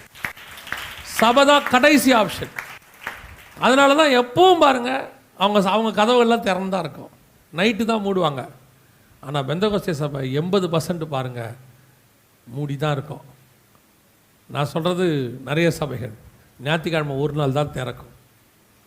எப்படி கர்த்தர் எங்கே நிற்பார்? இப்போது பூட்டி போட்டிருக்கிற சபையில் கர்த்தர் எங்கே நிற்பார்? வெளியே தான் நிற்பார். இன்றைக்கி இதுதான் நடக்குது. சபை 24 மணி பாஸ்டர் டி மோகன் இருக்கிறார், உங்களுக்கு தெரியும். தமிழ்நாட்டிலே மிகப்பெரியதான ஒரு ஊழியக்காரர். அவர் சபை வளர்ந்துச்சு, பெருசாகிடுச்சு, அவரை பற்றி குறைலாம் சொல்லுவாங்க. ஆனால் நமக்கு அது வேணாம், அதை பற்றி நமக்கு தேவையே கிடையாது. நம்முடைய தேவை அங்கே இருக்கிற நல்லது என்னன்னு பார்க்கணும். முதல்ல நம்ம அவர் ஏன் இந்த அளவுக்கு வளர்ந்துருக்கிறார் தெரியுமா? அவருடைய சபையில் எனக்கு தெரிஞ்சு பல வருஷங்களாக 24 மணி நேரமும் சபை ஆராதனை பண்ணிக்கிட்டே இருக்கோம். கீழே ஒரு கூட்டம் யாராவது 4 பேர் ஜெபம் பண்ணிக்கிட்டே இருப்பாங்க. 24 hours ப்ரேயர்னு ஒன்று இருக்குது. அந்த சபை பூட்டப்படுவதே கிடையாது. அந்த சபையிலேருந்து 24 மணி நேரமும் துதியும் ஸ்தோத்திரமும் பரலோகத்துக்கு போய்கிட்டே இருக்கும். வேறு வழியே கிடையாது. கர்த்தர் அதை ஆசீர்வதிப்பார். தேவ தூதர்கள் ஏறுகிறது இறங்குறது என்ன செய்யும்?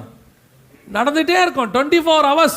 எனக்கு தெரிஞ்சு ஒரு 15 வருஷமாக, எனக்கு தெரிஞ்சு ஒரு 15, அதுக்கு முன்னாடி எப்படி எனக்கு தெரியாது, எனக்கு தெரிஞ்சு 15 வருஷம் சபை அப்படி தாங்க இருக்கணும். கர்த்தரை எதிர்பார்த்து இந்த சபை என்ன தூங்க விட மாட்டேங்குதுன்னு கர்த்தர் சொல்லணும்.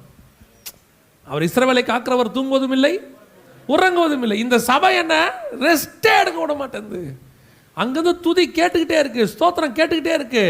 இரவும் பகலும் பரலோகத்தில் தாங்க ஆராதிப்பாங்க. அந்த ஆராதனையை பூமியில் நம்ம சபை நடத்துச்சுன்னா பரலோகத்துக்கு ஈக்குவலாக சபையை கர்த்தர் நேசிக்க தொடங்கிடுவார். அதுதான் மணவாட்டி சபையினுடைய குணாதிசயம். எப்படி இருக்கும் யோசிச்சு பாருங்க. இன்னைக்கு சபை பூட்டு போட்டு படுத்து போச்சு. ஞாயிற்றுக்கிழமை ஒரு நாள் கடை திறக்கிற மாதிரி சபை திறக்கிறவங்க இருக்கிறாங்க. எனக்கு ரொம்ப ஆச்சரியம். வீக் டேஸில் கூட்டம் வச்சுருக்கிறாங்க, இவ்வளோ பேர் வந்திருக்கிறீங்க. அப்புறம் கேட்டேன் பாஸ்டர்கிட்ட, வீக் டேஸா பாஸ்டர்னு கேட்டேன். நீங்கள் வீக் டேஸ் கூட கொடுங்க, அவங்க வருவாங்கன்னு சொன்னார்.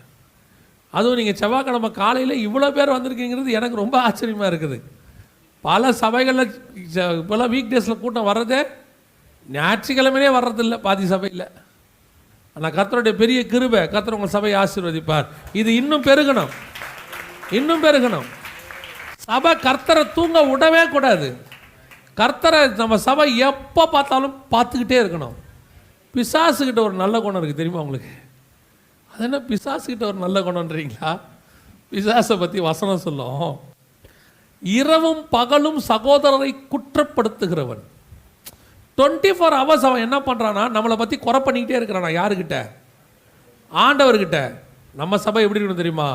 இரவும் பகலும் 24 hours கர்த்தரை ஸ்தோத்திரம் பண்ணிக்கிட்டே இருக்கணும். குற்றப்படுத்துறவனே 24 hours இருக்கிறான்னா கர்த்தரை துதிக்கிறவன் எப்படி இருக்கணும்? ஒரு கெட்டவனே 24 மணி நேரம் முழிச்சிருக்கிறானா நல்லவன் எப்படி இருக்கணும் யோசிச்சு பாருங்க. நம்ம 24 மணி நேரம் முழிக்க வேண்டாம், ஷெட்யூல் போட்டு முழிக்கலாம். 1 to 2 இவரு, 2 to 3 அவரு, இப்படி ஜெபம் பண்ணிக்கிட்டே இருந்தோம்னால் ஒரு நாள் இல்லை ஒரு நாள் கர்த்தரால் நம்முடைய சபை பல்லுகி பெருக பண்ணப்படும். நம் சபையை கர்த்தர் நம்புவார்.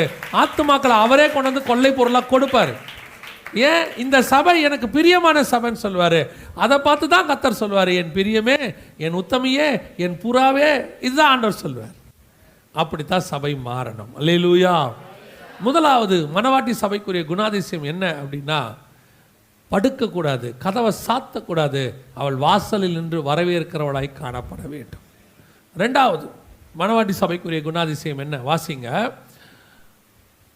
21ஆம் அதிகாரம் வெளிப்படுத்தின விசேஷம் 2வது வசனம் வாசிங்க. 21:2.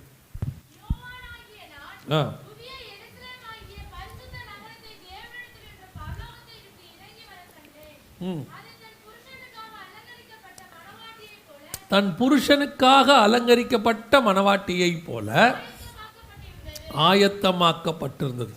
தன் புருஷனுக்காக அலங்கரிக்கப்பட்ட மணவாட்டியை போல ஆயத்தம். சபையினுடைய 2வது குணாதிசயம். சபை அலங்கரிக்கப்பட்டிருக்கிறது. ஆனால் யாருக்கேற்ற அலங்காரமாக இருக்கிறதுங்கிறதா இப்போ கேள்வி. தெளிவாக வசனம் பாருங்களேன். புதிய எருசலேமாகிய சபை அலங்கரிக்கப்பட்டிருந்ததுன்னு இல்லை. ஏன்னா பல இடத்துல அலங்காரத்தை பற்றி சொல்லும்போது புருஷனை பற்றி சொல்லலை. ராஜகுமாரத்தி உள்ளார பூரண மகிமை உடையவள், அந்த இடத்துல புருஷனை பற்றிலாம் பேசலை. ஆனால் இந்த இடத்துல பர்டிகுலராக மணவாட்டி சபையை பற்றி பேசும்போது கர்த்தர் சொல்கிறதான வார்த்தை, தன் புருஷனுக்காக அலங்கரிக்கப்பட்ட மணவாட்டியை போல. அலங்காரம் இருக்கு, ஆனால் யாருக்கேற்ற அலங்காரங்கிறதா இன்னைக்கு கேள்வி. அலங்காரம் இருக்கு, யாருக்காக பண்ணியிருக்கிறோம்? பொதுவாக நாம் அலங்காரம் யாருக்காக பண்ணுவோம்? 2 வகையாக அலங்காரம் பண்ணுவோம். பொதுவாக நம்ம ஒன்று நமக்கு பிடிச்ச மாதிரி அலங்காரம் பண்ணுவோம் இல்லையா? அலங்காரத்தில் ஒன்று என்ன இருக்குது? நமக்கு பிடிச்ச மாதிரி. இப்போ சகோதரிமார்கள்லாம் போயிட்டு நீங்கள் புடவை எடுப்பீங்க இல்லையா? நீங்கள் எடுக்கும்போது யாருக்கு பிடிச்ச மாதிரி எடுப்பீங்க? நமக்கு பிடிச்ச மாதிரி தான் நாம் எடுப்போம் இல்லையா? நான் எப்பவும் சொல்லுவேன், இந்த சகோதரர்கள் ட்ரெஸ் எடுக்கிறதுக்கும் சகோதரிகள் ட்ரெஸ் எடுக்கிறதுக்கும் வித்தியாசம் இருக்குது. ஏன்னா சகோதரிகள் மட்டும்தான் வசனத்தின் அடிப்படையில் ட்ரெஸ் எடுப்பாங்க. அப்படியா அப்படின்னு கேட்குறீங்களா? அப்படி தான். எப்படி தெரியுமா? இந்த சகோதரர்கள் ஏதாவது ட்ரெஸ் எடுக்க போகிறான்னு வச்சுக்கோங்க, அவர் போகும்போதே சட்டு கலரை முடிவு பண்ணிட்டு தான் போவார். என்கிட்ட வெள்ளை கலரில் சட்டை எடுக்க போகிறேன், எனக்கு பச்சை கலரில் சட்டையே இல்லை, அது ஒன்று எடுக்க போகிறேன். பெரும்பான்மையான சகோதரனுடைய மென்டாலிட்டி ஏதாவது ஒரு சட்டை எடுக்கணும், ஆனால் அந்த கலரை அவர் ஃபிக்ஸ் பண்ணிடுவார். இப்படி எடுக்கிறோன்ட்டு போவாப்பில் 1/2 மணி நேரத்துக்குள்ளே எடுத்துகிட்டு வந்துடுவாப்பில். அவங்க என்ன சொல்லுவாங்க, அதுக்குள்ளே எடுத்துகிட்டு வந்துட்டீங்களே. அவர் கேட்பார், வேறு என்ன இருக்குது? போனேன். ஏன்னா அவர் போகும்போதே மைண்ட் என்ன செஞ்சிட்டாரு? ஃபிக்ஸ் பண்ணிட்டு தான் போவார். ஆனால் சகோதரிகள் தான் எப்போவுமே என்ன செய்வாங்கன்னா, வசனத்தின்படி அவங்க தரிசித்து நடவாமல் விசுவாசி நடப்பாங்க. விசுவாசி நடப்பது என்ன? நம்பப்படுதல் மேல் உறுதியும் காணப்படாத மேல் நிச்சயம். அவங்க மைண்டில் ஒன்றும் இருக்காது. என்ன எடுக்க போகிறீங்க? அவங்க அழகாக சொல்லுவாங்க, அங்கே போய் தான் பார்க்கணும். அவங்க அழகாக சொல்கிற வார்த்தை எப்படி இருக்கும்? அங்கே போய் தான் பார்க்கணும். அப்படியே அவர் கேட்பார், நீங்கள் என்ன மாதிரி பார்க்குறீங்க? நீங்கள் போடுங்க, நான் சொல்கிறேன்பாங்க. அவங்க இதுதான் வேணும்னு அவங்கள என்ன செய்ய மாட்டாங்க. அதனோட எனக்கு ரொம்ப ஆச்சரியம் என்னென்னா, 2 புடவை போடுவார். அந்த 2 புடவை எடுத்துகிட்டு இந்த கலரில் இந்த பார்டர் கிடைக்குமான்னு கேட்பாங்க. அவன் அப்படியே ஆச்சரியமாக பார்ப்பான். உங்களுக்கு எப்படி தெரியும்னு கேட்காதீங்க. நான் 3 தலைமுறையாக ட்ரெஸ் எடுக்கிறேன். எங்கள் அம்மா கூட போயிருக்கேன் ஒரு காலகட்டத்தில். அந்த காலகட்டம்லாம் வந்து புடவை எடுக்கிறதுங்கிறது உபத்திரவ காலத்துலேயும் உச்சம், மகா உபத்திரவ காலம். ஏன்னு கேட்டிங்கன்னா, அப்போல்லாம் புடவை மட்டும்தான் இருக்கும், கூட ப்ளவுஸ் வராது. இந்த ப்ளவுஸை தனியாக போய் எடுக்கணும். அதுக்கு பேர் தனி ப்ளவுஸ் கட் பீஸ் இந்த மாதிரிலாம் சொல்லுவாங்க. இதை ஒரு இடத்துல எடுத்துட்டு அதை ஒரு இடத்துல எடுப்பாங்கன்னா அதுதான் இருக்கிறதுலே கொடுமை. அப்படியே வச்சு ஒன்று ஒன்றா தேடுவாங்க. தேடி முடிச்சு எல்லாம் கண்டுபிடிச்சி கொண்டு வருவாங்க. வந்து தண்ணியில் போட்டு எடுத்தோன்னே சாயம் போயிடும். அது அப்புறம் யாருடைய ஜபமோ தெரில, எந்த புடவை கடைக்காரன் ஜபம் பண்ணால் தெரில, ஆண்டவரே இவங்ககிட்ட என்னை காப்பாற்றுங்கன்னு. இப்போ புடவையோடைய ப்ளவுஸ் வந்துடுது, அப்படி தானே? அது யாரோ பண்ண பெரிய ஜபத்தினுடைய விளைவு தான் அது. ஐயோ, இந்த தேடுவாங்க பாருங்கள், ப்ளவுஸ் தேடுறது. எங்கள் அம்மா காலத்தில் நான்லாம் ஆண்டவரே கல்யாணம் பண்ணால் கூட போக மாட்டேன் ஆண்டவர் என்ற முடிவுக்குள்ளே நான் அப்பயே எடுத்திருக்கேன் நான். அப்புறம் மனைவியோட போகிறது அது அதை விட கொடுமை. அது வந்து என்னென்னு கேட்டிங்கன்னா, இப்போ அம்மாக்கள் ஏதாவது வாமா போகலாம் அப்படின்லாம் சொல்ல முடியும். அவங்கக்கிட்ட அதெல்லாம் சொல்லவே முடியாது. அவங்கள கொண்டு போய் நீங்கள் உள்ளே விட்டுட்டு ஏதாவது சோஃபா கஃபா போட்டிருந்தாருன்னா ஏறி நீங்கள் படுத்துட்டிங்கன்னா போகும்போது அவங்க கூப்பிடுவாங்க, போகலாமா அப்படின்னு சொல்லி. நம்ம 3வது வாரம் கூட போயிட்டு வரலாம், ஒன்றும் பிரச்சனை இல்லை. கிறிஸ்மஸுக்கு புடவை எடுக்க போய் நியூ இயருக்கு வெளியே வந்ததெல்லாம் இருக்குது. ஐயோ, நிஜமாக தான். பெரிய பெரிய கடையில் மைக்கில் வாசிப்பான், பார்த்துருக்கீங்களா? கேட்டிருக்கீங்களா? பெரிய மதுரையில் மைக்கில் வாசிப்பாங்க. நான் ஒரு இடத்துல வாசித்தான், உங்கள் கணவர் உங்களை தேடுகிறார். அந்த மாதிரி காணாமே போயிடுச்சு, உள்ள கண்டே பிடிக்க முடியல. திருவிழாவில் தான் காணாமல் போகும்னு சொல்லுவோம், புடவை எடுக்க போய் காணாமல் போயிடுச்சு. உங்கள் கணவர் உன்னை தேடுகிறார் அப்படின்லாம் சொல்லுவாங்க. ஏன் கேட்குறியா? ஐயோ, நான் சென்னையிலலாம் சரவணா ஸ்டோர்ஸ்னு ஒன்று இருக்குது, டிவியில் ஆட்லாம் வரும், பார்த்துருப்பீங்க. அவன் ஒருத்தன் தான் புடவை கடையிலே தீர்க்கதரிசி. என்னன்னு கேட்குறீங்களா? அவன் புடவை எடுக்கிற இடத்துல 4 சோஃபா போட்டிருப்பான். எதுக்குடா சோஃபான்னு கேட்டிங்கன்னா, அதில் கணவர் வந்து பையனையோடையோ பால் முட்டோடு இப்படி உட்காந்துருப்பான். அவனை பார்த்தா பாவமாக இருக்கும். நம்ம போகும்போது அவன் நம்மளை பாவமாக பார்ப்பான். நீ இப்போ தான் வரியா, நான் வந்து 2 நாள் ஆச்சு அப்படின்ற மாதிரி பார்ப்பான். ஐயோ, அநியாயம் போங்க. அதில் சிலர்லாம் அப்படியே படுத்தானா காலை நீட்டி போட்டு படுத்தவெல்லாம் இருக்கான். இன்னும் கொஞ்சம் என்ன ஒன்றே தான் அங்கே நடக்கலை. நான் பார்த்து தலகாணியும் பெட்ஷீட்டோடு யாரும் வரல. வந்தானா அவன் நைட்டெல்லாம் கூட படுத்துருவான் போல். போகிற பக்கம் பார்த்தா அப்படி நடக்கும். இப்போ 3வது தலைமுறை என் பொண்ணோட போய் எடுக்கிறேன் பாருங்கள். மனைவிக்கிட்டையாவது கொஞ்சம் பேசலாம். நீ வரியா இல்லையா, நான் போகிறேன் அப்படின்னு சொல்லலாம். மகக்கிட்டலாம் அதெல்லாம் பேசவே முடியாது. பார்த்த உடனே அங்கே போய் உட்காருங்க அப்படிம்பாங்க. திட்டவும் முடியாது. நேசிச்சிட்டோமா, ஆண்டவர் பழி வாங்கிறதுக்கு தான் பொண்ணு கொடுப்பார் போல். என் ஃப்ரெண்டோடைய மனைவி என்னை பார்த்து கேட்டாங்க, உங்களை பழி வாங்கிறதுக்கு தான் கர்த்தர் உங்களுக்கு பொன் குழந்தையை கொடுத்துருக்குறாருனாங்க. அதை நான் இப்போ தான் உணர்றேன், அந்த தீர்க்க தரிசன வார்த்தையை. அப்பா, யார் கை தட்டினது? இல்லை, நிஜமாக தான். அம்மாவை ஏமாற்றிடலாம், மனைவியை கூட கொஞ்சம் நம்ம மிரட்டி கிரட்டி ஏதோ கொஞ்சம் அமைதி வருத்திடலாம். பொண்ணை என்ன செய்ய முடியாது. அது அப்படி பாவம் போல் பார்க்கும் பாருங்களேன். சரி நீ எடுத்துகிட்டு வா, நான் உட்காந்துருக்கேன் அப்படின்னு. அவ்வளோதான், கதை முடிஞ்சு. அப்பா, இப்போ நான் முடிவு எடுத்து யார் கூடயும் போகிறதில்ல. 3 பேரையும் ஒரு ஆட்டோவில் ஏற்றி நீங்களே போங்க. ஒரு 80, ஒரு 50, ஒரு 20, 3 போகுது. சோத்திர ஆண்டவரே என்னை காப்பாற்றினீங்கன்னு இப்போல்லாம் நான் வந்துடுது. அதெல்லாம் ரொம்ப கஷ்டம் இருக்கிறதுலையே. அவங்க காலத்தில் எடுத்ததுக்கும் இப்போ எடுக்கிறதுக்கும் எவ்வளோ டிஃப்ரென்ஸ் இருக்குது. இவங்க 3 பேரும் அது எனக்கு அது புரியாத ஒரு கலர். இந்த ஒரு விஷயம் மட்டும் எனக்கு புரியாது. 2 புடவையை போட்டால் அந்த கலரில் இந்த பார்டர் கிடைக்குமா? அவன் இருந்தால் தான் அவன் கொடுத்துருக்க மாட்டான். அவனை மேனுஃபேக்சராக பண்ண வரான். அவ்வளோ கஷ்டப்பட்டு எடுக்கிறோம். யாருக்கு பிடிச்ச மாதிரி எடுக்கிறோம்? நமக்கு பிடிச்ச மாதிரி. 2வது இன்னொன்று இருக்குது. அடிக்கடி சகோதரிகள் சொல்லுவாங்க அந்த வார்த்தையை, சகோதரர்களும் சொல்லுவாங்க. நம்ம ட்ரெஸ் பண்ணோம்னா 4 பேர் நம்மளை பார்த்து என்ன செய்யணும்? கௌரவமாக நினைக்கணும், நல்லா இருக்குன்னு நினைக்கணும். இது மற்றவங்களுக்காக ட்ரெஸ் பண்ணுறது. இன்னொன்று, இது வந்து சில நேரத்தில் மஸ்ட்டு பாருங்கள். சில இடங்களுக்கெல்லாம் போகும்போது அதுக்கு ஏற்ற மாதிரி என்ன பண்ண வேண்டி இருக்குது, ட்ரெஸ் பண்ண வேண்டி இருக்குது. வெளிநாட்டிலலாம் சில சபைக்கு போகும்போது இந்த மாதிரி தான் நீங்கள் ட்ரெஸ் பண்ணணும்னு கோடே கொடுத்துருவாங்க. அப்படி ட்ரெஸ் பண்ணால் தான் உங்களை என்ன செய்வாங்க, ஸ்டேஜிலே ஏற்றுவாங்க. நான் எப்போவும் இந்த மாதிரி சாதாரணமாக சட்டை போட்டு போகிற ஆள். போன உடனே அந்த பாஸ்டர் கேட்டார், டை போட மாட்டிங்களா அப்படின்னாரு. வாங்கி கொடுத்தா போடுவேன், நானாக வாங்குறதில்ல அப்படின்னு. நம்மளை யாராவது கேட்டாங்கன்னா அப்படி தான் சொல்கிறது. ஒரு டிவிக்கு நான் ஷூட்டிங்க்கு போனேன், அவங்க மெசேஜ் கொடுக்க கூப்பிட்டாங்க. போனோடனே பிரதர் கோட் போடுவீங்களா? நாங்கள் போடுவேன். போடுங்களேன், நாங்கள் வாங்கி கொடுங்களேன்னு சொன்னேன். நமக்கு என்ன, வாங்கி கொடுத்தா போட்டுக்க தான் போகிறோம். அப்புறம் அவர் உடனே அந்த பாஸ்டர் ஓடி போய் டையெல்லாம் கொண்டாந்து கட்டி, நீங்கள் எங்கள் சர்ச்சுக்கு வரும்போது டையோடு தான் வரணுன்னாரு. நாளைக்குமான 2 நாள் மீட்டிங் அது, நாளைக்கும்னாரு. சரின்னு சொல்லிட்டு மறுநாள் என்ன பண்ணேன் தெரியுமா, பைஜாமா ஜிப்பா போட்டு போயிட்டேன்.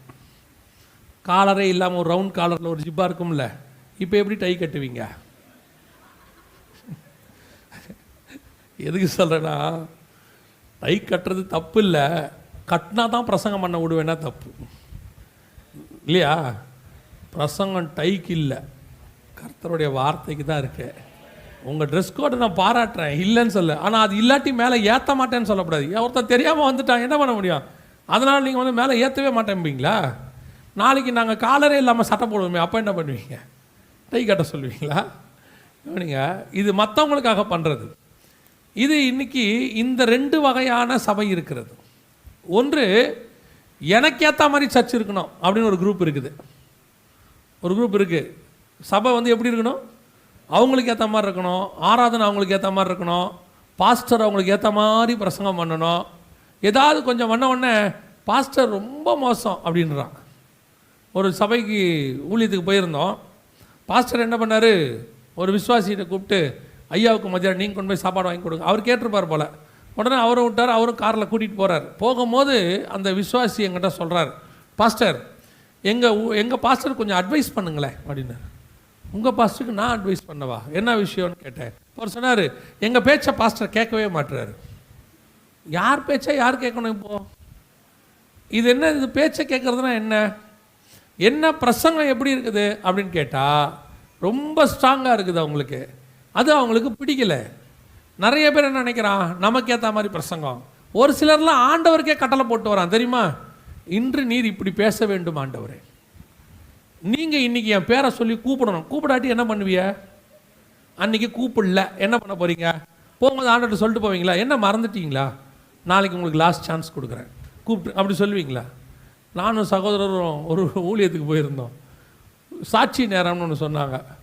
திடீர்னு நம்ம ஏஞ்சி வந்துச்சு. நானும் இவர் தான் உட்காந்துருக்கோம். அந்த அம்மா எழுந்துச்சு வந்தாங்க. வந்து நேராக வந்தாங்க. யாருக்கு இது பாருங்க, கையை நீட்டி, ஆண்டவரே உமக்கு 40 நாள் டைம் தரேன், சர்ச்சில் 40 நாள் டைம் தரேன், அதுக்குள்ளே நான் சொல்கிறபடி செஞ்சுருங்க, இல்லைன்னா அந்த சர்ச்சு பக்கமே வரமாட்டேன். யாருக்கு யார் டைம் கொடுக்கறது? இன்றைக்கி நிறைய பேர் இருக்கான். நமக்கேற்ற மாதிரி சபை நடக்கணும், நமக்கேற்ற மாதிரி ஊழியக்காரர் இருக்கணும், நமக்கேற்ற மாதிரி ஆராதனை நடக்கணும். அவனுடைய பாவத்தை குற்றத்தை காரணம் எதையும் என்ன செய்யக்கூடாது, சொல்லக்கூடாது. எல்லாம் பாசிட்டிவாக பேசணும், மோட்டிவேஷ்னலாக பேசணும். இப்படி ஒரு குரூப் இருக்குது இப்போ. அதுதான் நல்ல பிரசங்கம். அவங்க என்ன சொல்கிறாங்க, விசுவாசியே ரொம்ப கஷ்டப்பட்டு தான் எங்கே வருது, சர்ச்சுக்கு வருது. வர்ற இடத்துல எதுக்கு சபை விசுவாசியை போய் நீ பரிசுத்தமாவு, விசுவாசமாக இரு, ஆண்டவர் வரப்போகிறாரு, உபத்திரவ காலம் வரப்போகுது, ஏன் இதெல்லாம் சொல்கிறீங்க? நல்லா என்ன செய்யுங்க, நல்லா மோட்டிவாக பேசி, நீ எப்படி இருந்தாலும் கர்த்தர் உன்னை ஆசீர்வதிப்பார், கவலைப்படாத, நீ செய்கிறத செஞ்சுக்கிட்டே இரு, ஆண்டவர் கொடுக்குறத கொடுத்துக்கிட்டே இருப்பார், நீ உன் பிள்ளைகளை எப்படி தருதலையாக வேணால் போங்க, ஆனால் நல்லா இருப்பீர்கள், டோன்ட் வரி, இப்படி சொல்கிறான். அதெல்லாம் சொல்ல முடியாது, அப்படிலாம் முடியாது. இப்படி இருந்தால் தான் பரலோகத்துக்கு போவோன்னு பைபிள் சொல்லுது. அப்படி இருந்தால் தான் போக முடியும்.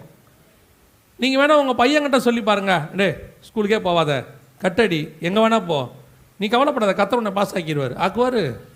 எப்படி ஆக்குவார்? பையனை மட்டும் சொல்லும் போது, படிடா, டைம் எடுத்து படி, நல்ல மார்க் எடுக்கணும், அவனை மட்டும் கண்டிக்கணும். ஆனால் சபை மட்டும் விசுவாசி என்ன செய்யக்கூடாது, கண்டிக்கக்கூடாது.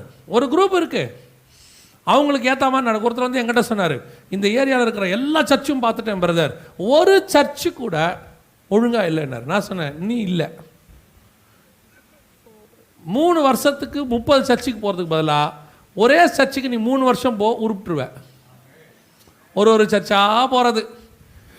அங்கே பாஸ்டரு நல்லா தான் பிரசங்கம் பண்ணுறாரு, ஆனாலும் பாட்டு சரியில்லை. அப்புறம் அங்கே போகிறது, பாஸ்டர் நல்லா பாடுறாரு, ஆனால் என்ன சரியில்லை, பிரசங்கம் சரியில்லை. இந்த பாடலுக்கு இந்த பார்டர் கேட்குறது, இந்த கலருக்கு இந்த பார்டர். அவருக்கு பாட வர்றது அவர் பாடுறாரு. நீ எதுக்கு போனாங்க? பாட்டை ரசிக்கவா போனோம்? மார்க் போடவா போனோம்? இல்லை கிட்டார் எப்படி வாசிக்கிறாங்கன்னு பார்க்கவா போனோம்? அங்கே போனது கர்த்தருடைய வார்த்தையை கேட்க போனோம். உனக்கு வேணா பாட்டை நீ யூடியூப்பில் போட்டோ சிடியில் போட்டோ கேட்டுக்க, ஆனால் வசனம் இங்கே தான் வரும், இங்கே தான் தேவன் பேசுவார். நீங்கள் உண்மை உடையவர்களாக இருந்தால் எந்த ஆராதனையிலையும் நீங்கள் உங்களை ஆவியிலே நிரப்பிக்கொள்ள முடியும்.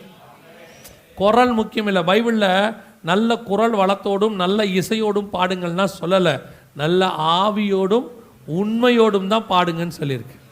இனி ஒரு குரூப்பு ஒர்ஷிப்புக்கு வேறு சபைக்கு போகிறது, செய்திக்கு இன்னொரு இடத்துக்கு போகிறது, இப்படியே குறை பேசிக்கிட்டு இன்னொருத்தன் சொல்கிறான், அந்த சர்ச்சில் பாருங்கள் ஒருத்தர் கூட நல்லவர் இல்லைங்க, அந்த அவர் ஒரு மோசமானவர், அவர் அங்கே உட்காந்துருக்காரு. பின்ன சர்ச்சுக்கு யார் வருவா நீங்கள் நினைக்கிறீங்க?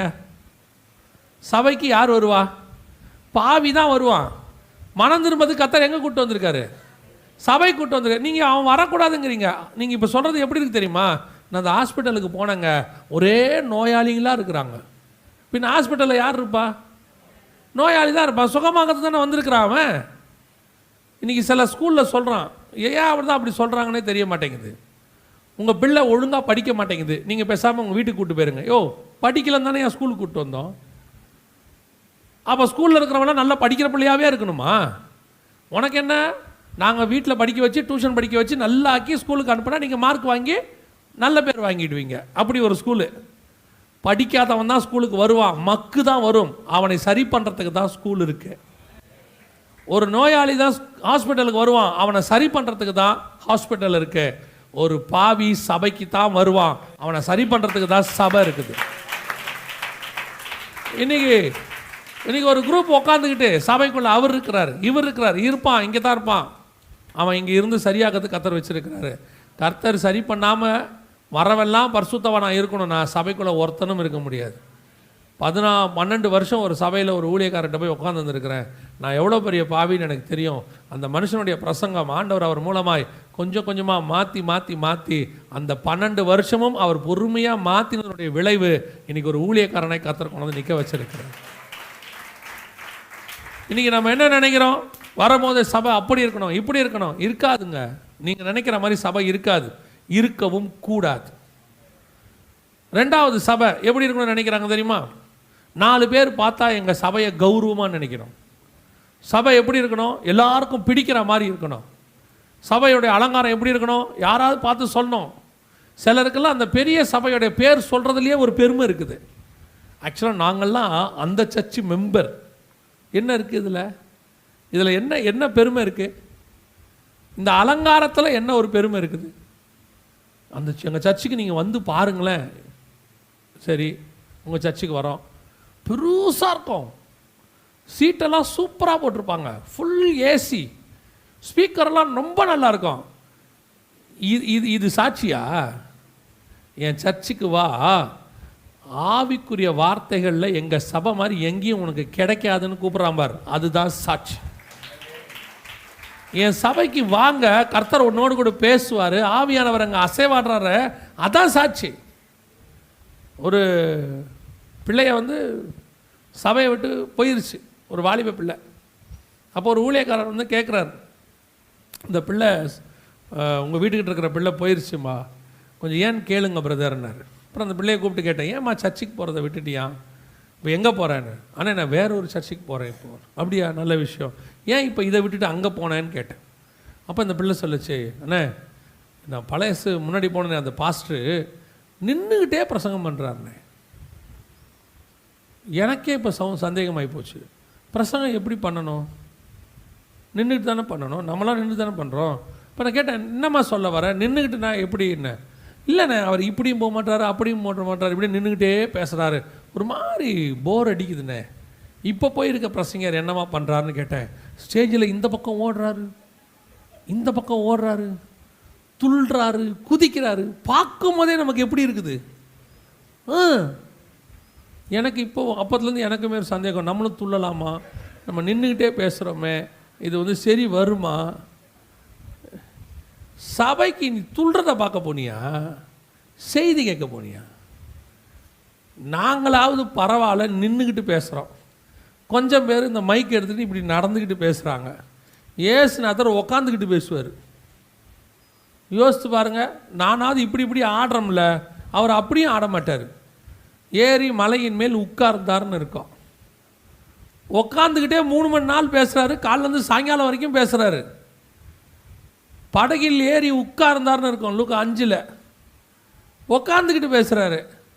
இப்போ இருக்கிறவங்களுக்கெல்லாம் துள்ளிக்கிட்டு பேசணுமா, குதிச்சுக்கிட்டு பேசணுமா, ஊனு கத்தணுமா, ஆணு கத்தணுமா, விசில் அடிக்கணுமா, ஏதாவது ஒன்று செஞ்சு சர்ச்சை எப்படி இருக்கணுமா, அப்படியே ஆக்டிவாக இருக்கணுமா? நான் சொல்கிறேன், வசனம் ஆக்டிவாக இருந்துச்சுன்னா வேறு எதுவுமே சபையில் தேவையில்லை. 3 நாள் சாப்பாடு தண்ணி இல்லாமல் ஜனங்க உட்காந்து வசனத்தை கேட்பான் வனாந்தரத்தில். காலையிலேருந்து சாயங்காலம் வரைக்கும் சாப்பிடாம ஜனங்க உட்காந்து வசனம் கேட்பான். பேசுறது ஆவியானவராக இருக்கணும், அவ்வளோதான். இன்னைக்கு சபை எதுக்கோ ஆல்டர்னேட், எதுக்கோ ஆல்டர்னேட்டு, அப்படியே எல்இடி ஸ்க்ரீன் அப்படி போட்டு, நான் இதெல்லாம் குற்றமாக சொல்ல, தப்பாக எடுத்துக்காதீங்க. இது எல்லாம் 2வது, ஆவியானவர் தான் ஃபஸ்ட்டு. ஆவியானவர் இல்லாமல் இது எவ்வளவு அலங்காரம் பண்ணாலும், சினிமா தியேட்டர் மாதிரி இருக்கு சர்ச்சு, கோடி கணக்கில் செலவு, எல்லாம் பண்ணுறான். கர்த்தர் இல்லை, கர்த்தரை வச்சுக்கிட்டு இதை பண்ணுங்க, தப்பு கிடையாது. ஆனால் நான் சொல்லுவேன், கர்த்தரை வச்சுக்கிட்டா இதெல்லாம் நமக்கு தேவையே படாது. புரியுதா உங்களுக்கு? நல்ல நல்ல ஸ்பீக்கர், கடைசி வரைக்கும் கேட்கறதுக்கு, தெளிவாக கேட்கறதுக்கு நல்ல குவாலிட்டி ஸ்பீக்கர், நல்ல ஒரு மைக், தேவையான அளவுக்கு இந்த மாதிரி இன்ஃப்ராஸ்ட்ரக்சர் போதும். இதெல்லாம் இல்லாததுனால, ஆவிக்குரிய வாழ்க்கை இல்லாததுனால இவங்களை அட்ராக்ட் பண்ணுறதுக்கு ஃபாதர்ஸ் டே, மதர்ஸ் டே, நடுவில் ஒரு டான்ஸு, அப்புறம் கிறிஸ்மஸ் ஸ்பெஷல், என்னது பாஸ்டரும் பாஸ்டமாவும் ஆடுவாங்களாம்.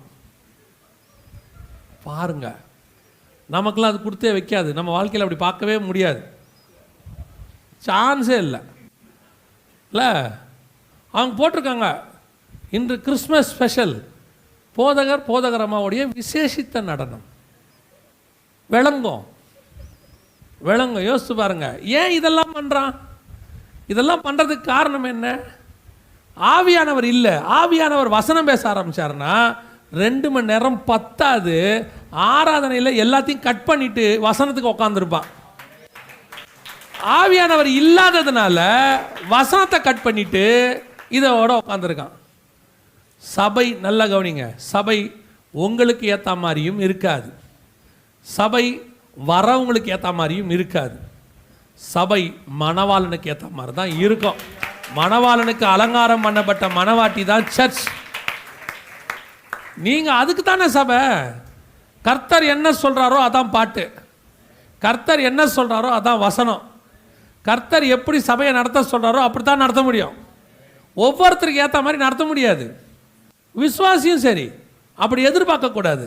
எனக்கு ஏற்ற மாதிரி பாஸ்டர் இருக்கணும், எனக்கு ஏற்ற மாதிரி பாஸ்டர்மா இருக்கணும், எனக்கு ஏற்ற மாதிரி ஆராதனை நடக்கும், அப்படிலாம் நடக்காது. இங்கே ஆவியானவர் பேசுவார். இதுக்கு ஏற்ற மாதிரி தான் நீங்கள் மாறிக்கணும். உங்களுக்கு ஏற்ற மாதிரி சபை மாறணும்னு நீங்கள் நினச்சிங்கன்னா சபையும் பரலோகத்துக்கு போகாது, நீங்களும் போக மாட்டீங்க. இன்றைக்கி அப்படி தான் இருக்கு பாருங்கள். இது ஒரு அலங்காரம் இருக்குதா, புருஷனுக்கு ஏற்ற அலங்காரம்னு இருக்குதா? இன்னொன்று வாசிங்க, வெளிப்படுத்தின விசேஷம் 17ஆம் அதிகாரம் 4வது வசனம் வாசிங்க. 17:4. அந்த ஸ்திரீ இரத்தாம்பரமும் சிவப்பான ஆடையும் தரித்து பொன்னினாலும் இரத்தினங்களினாலும் முத்துக்களினாலும் சிங்காரிக்கப்பட்டு தன் வேசித்தனமாகிய அருவருப்புகளினாலும் அசுத்தத்தாலும் நிறைந்த பொற்பாத்திரத்தை தன் கையிலே பிடித்திருந்தாள். நல்ல கவனிங்க. அடுத்து அந்த இடத்துல இன்னொரு அலங்காரத்தை பற்றி ஆண்டவர் பேசுகிறாரு.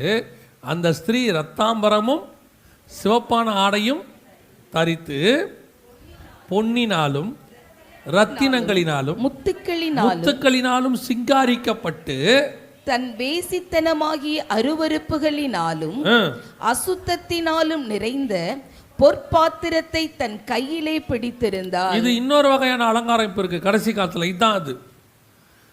இது என்னது? வேசித்தனத்துக்கான அலங்காரம். 21:2 நம்ம பார்த்தது மணவாட்டிக்கான அலங்காரம். 17:4 விபச்சாரத்துக்கான அலங்காரம். விபச்சாரத்துக்கான அலங்காரம்னா என்ன, எது அப்படின்னா என்ன அர்த்தம் அப்படின்னு கேட்டிங்கன்னா, இப்போ நீங்கள் சினிமாக்களெல்லாம் பார்த்துருப்பீங்க. சினிமாக்கள்லாம் நீங்கள் பார்க்கும்போது சினிமா நடிகைகளுடைய அலங்காரம் இருக்கிறது. இந்த அலங்காரம் யாருக்காக? இந்த அலங்காரத்தை நல்லா கவனிச்சு பாருங்க. அதை யார் யாரெல்லாம் பார்க்குறாங்களோ எல்லாருக்கும் பிடிக்கணும், எல்லாருக்கும் பிடிக்கணும். அதுதான் சினிமாவுடைய அலங்காரம்.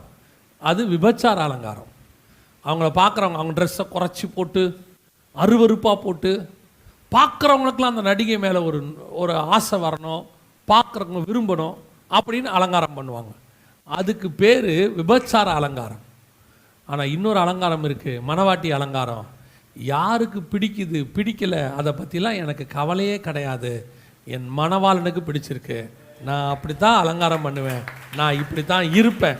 இதுதான் மணவாட்டிக்குரிய அலங்காரம். இன்னைக்கு கடைசி காலத்தில் சபையை எப்படி நடத்தணுன்றாங்க? விபச்சார அலங்காரம் இல்லைங்க. நம்ம சபை கொஞ்சம் இப்படி இருந்தால் தான் வரவங்களாம் என்ன செய்வாங்க?